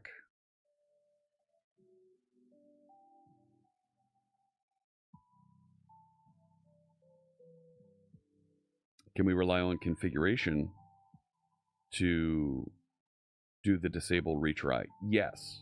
That feels, yeah, that feels doable as well. So there's a thing in here. There's for a plugin, there's probably some plugin configuration that should come along here that includes information like this that I just hard-coded for the purposes of the Postgres feature.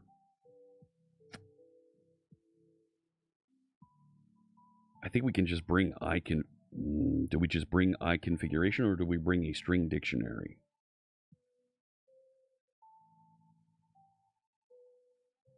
Maybe we just bring a string dictionary as configuration.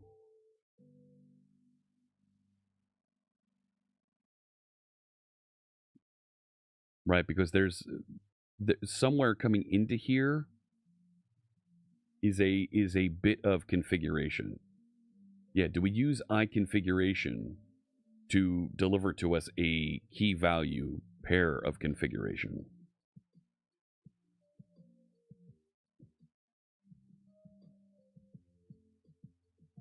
If we use iConfiguration, we're referencing and using then the ASP.NET configuration. Plugin configuration is very much going to be stored and managed somewhere else.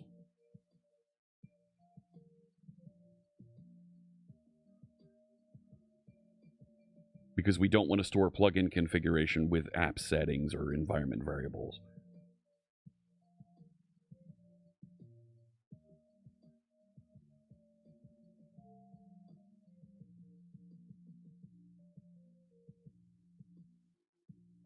Sure.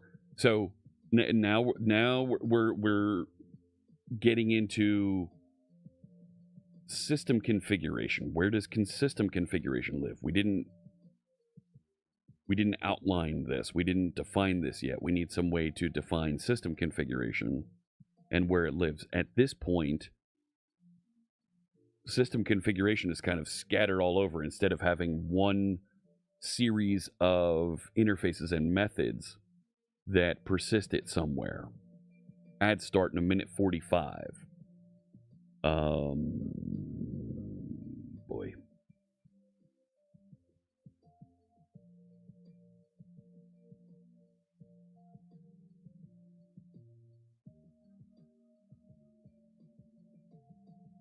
And configuration is another plugin, system plugin that is required and can do different things.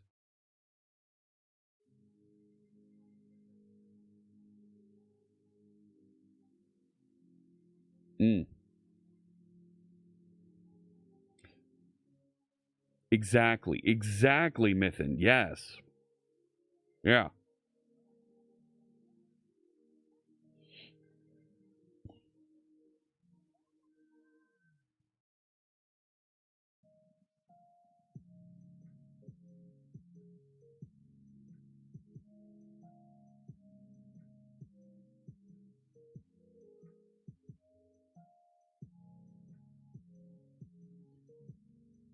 iSharpSight can... Oh, I spelled it wrong.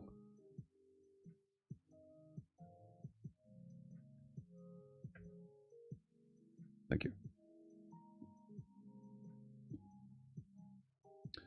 And this should be a public interface.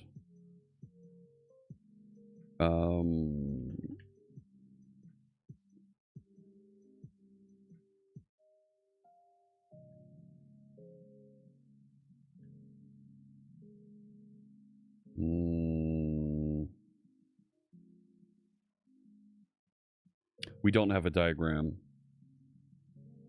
We should create one.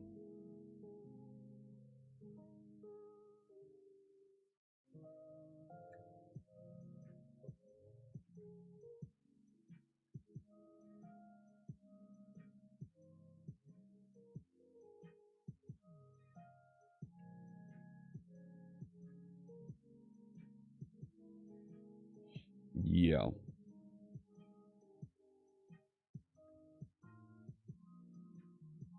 A reference to the application configuration.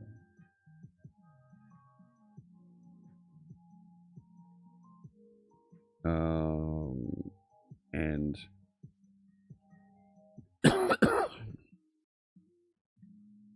sure.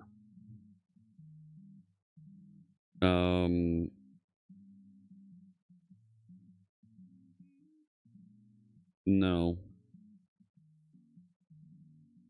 Get configuration or section.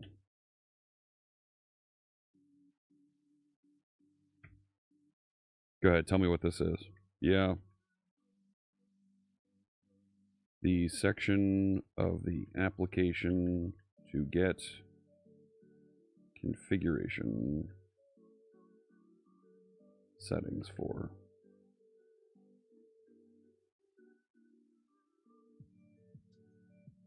Collection of configuration settings. Okay.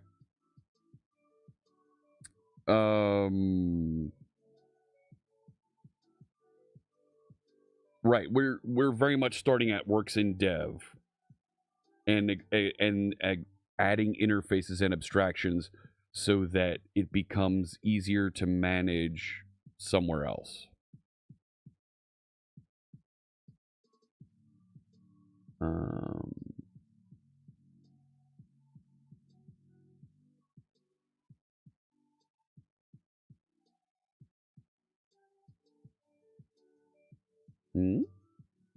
Yeah, that's fine.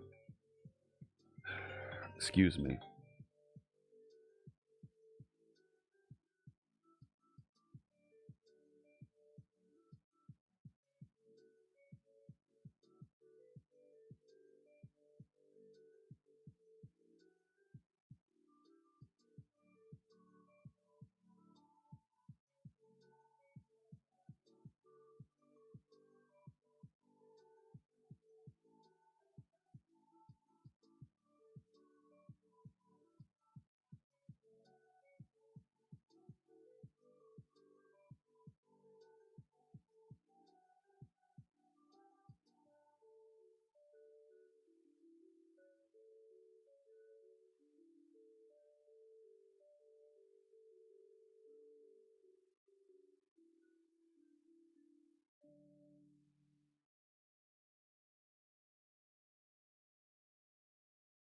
All right.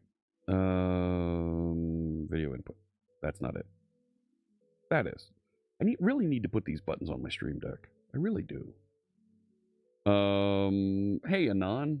Going well? So, file system storage then is going to receive an iSharpSight configuration.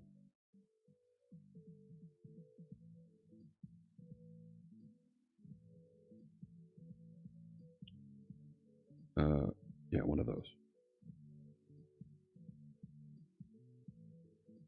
Which means we also need to define a user interface to go with that configuration.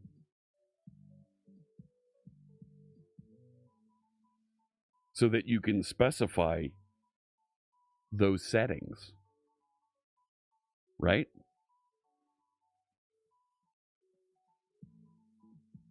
A way to specify a sharp setting configuration section.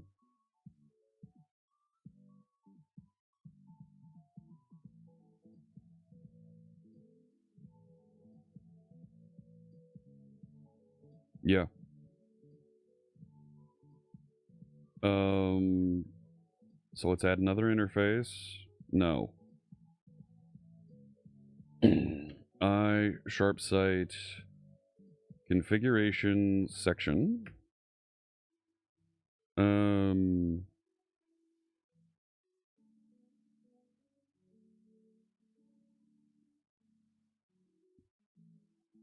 No.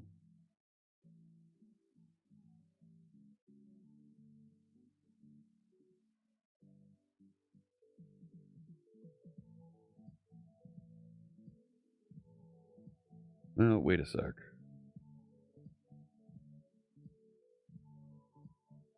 I think that's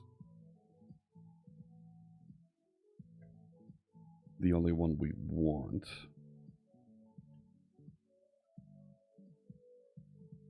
Okay. So now over here, public class, file system, configuration section. Easy for me to say. Yes. Oh, that's a good one to have a section name. That's a good idea. Can we pull that up? Can we pull that up? Okay. Public file system configuration section. I don't need a constructor.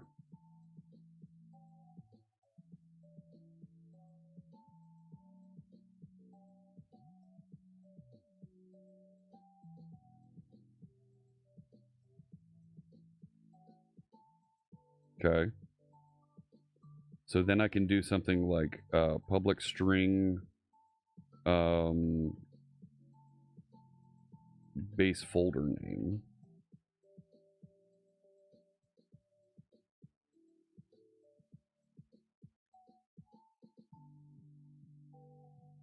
I'm going to call it file system storage to start.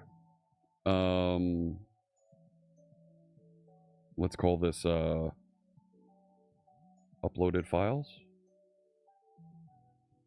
Something like that. But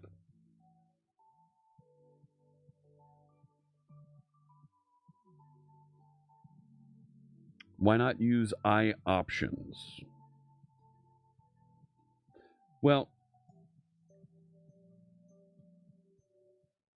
it's iOptions of a type, right? And there's baggage that comes with this that you're making it appear you're going to support. So might not be there. We might not want to do all that. Oh, thank you, Anon.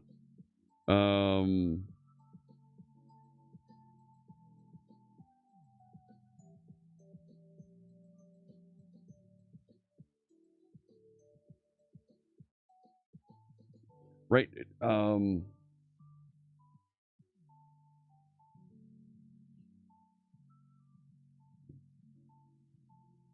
Help me out with iOptions. I feel like there's other things that come along with that that I don't necessarily want.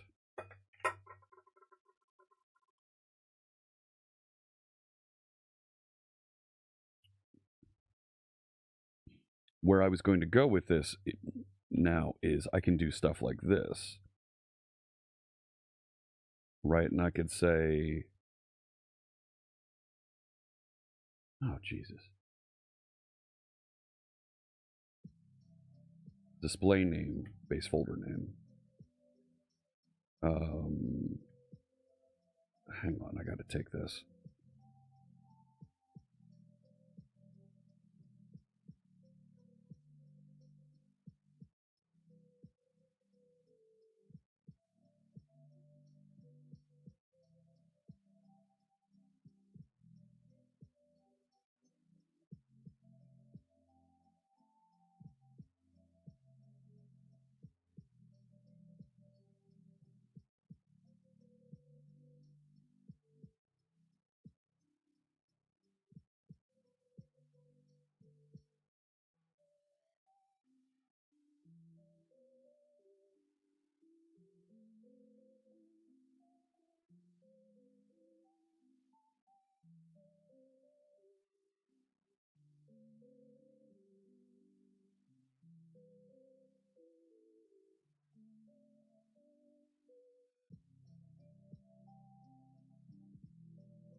Okay, that's a nightmare that I'm gonna have to deal with. So let me finish wrapping this up. And I'm gonna have to park this for now. Yeah, I don't want to load.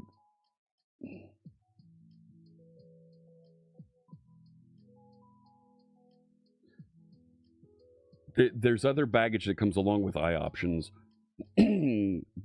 that implies that it could come from other configuration systems, and I don't want to do that.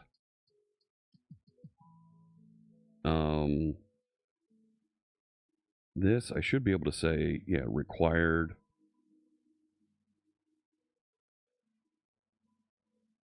And I can also specify max length, and let's say something like that. So now I can generate a user interface for this because I have the dynamic stuff to generate a label and a text box to go with it. And it is a text box, so I can automatically generate what this configuration looks like because I've added those annotations. So move that somewhere else. And instead of receiving the full configuration, I can retrieve a file system configuration section. And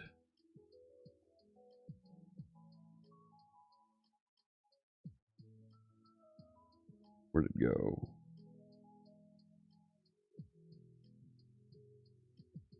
That file name is spelled wrong. Okay. There we go. And this. Cool. So I need to write something that's going to implement this. However, I can now specify, right, for a file system, right, the naive implementation here is I can do that. Yep, file create, go ahead. Path. Copy to there. Yep, and we need to make this done. Right, so now I've got this naive implementation that will just create that file, write it to disk. We also need to persist the file data somewhere. Where does that go? Right? So we need to figure that out. And Steve is pointing out why this is the naive implementation. We're just writing a file to disk. Well, if it's being written to disk, it could have the same file name as something else. We may want to prepend with a GUID to force it to be unique. Exactly. So there's a lot more that needs to be done with this, but I have some things that are coming up that I need to deal with. So here's what I'm going to do to kind of help this discussion to move along here. I'm going to check in the things that I have at this point. SharpSight, abstractions, base. SharpSight, abstractions, file storage. And I'm going to start the SharpSight plugins file storage file system. Let's make sure everything is saved over here, including the solution file.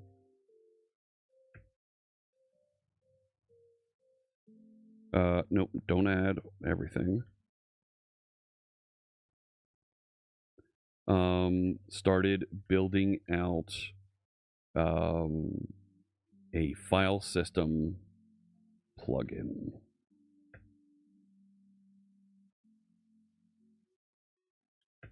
And this will be available in... I'll set up the pull request, the draft pull request, so that you can see it, you can tinker with it over here. right? Nope, that's not what it is. It's going into into V05. Come on. Let me click. There we go. No. Introducing a file storage plugin. Yeah. Defining file storage. Adding an initial file system plugin.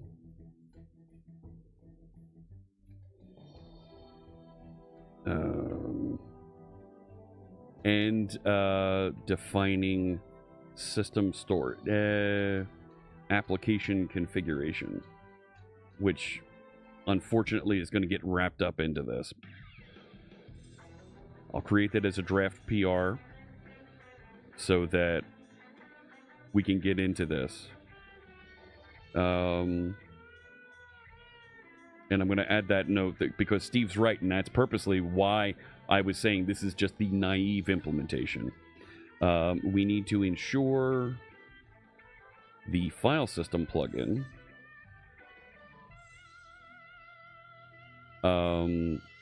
guarantees unique file names. Additionally, we need a way to specify the storage location for file metadata. Add that comment. This pull request I will share a link to here in chat. You should be able to see that. There it is. It popped up on YouTube. It's also been mentioned now, because it's a pull request. This pull request is mentioned in the Discord in the SharpSite channel. All right, there is a channel in our Discord that you can go to and see all the pull requests, see some other discussion about what's going on with SharpSite. This is an open source project that we are interactively building together live on stream.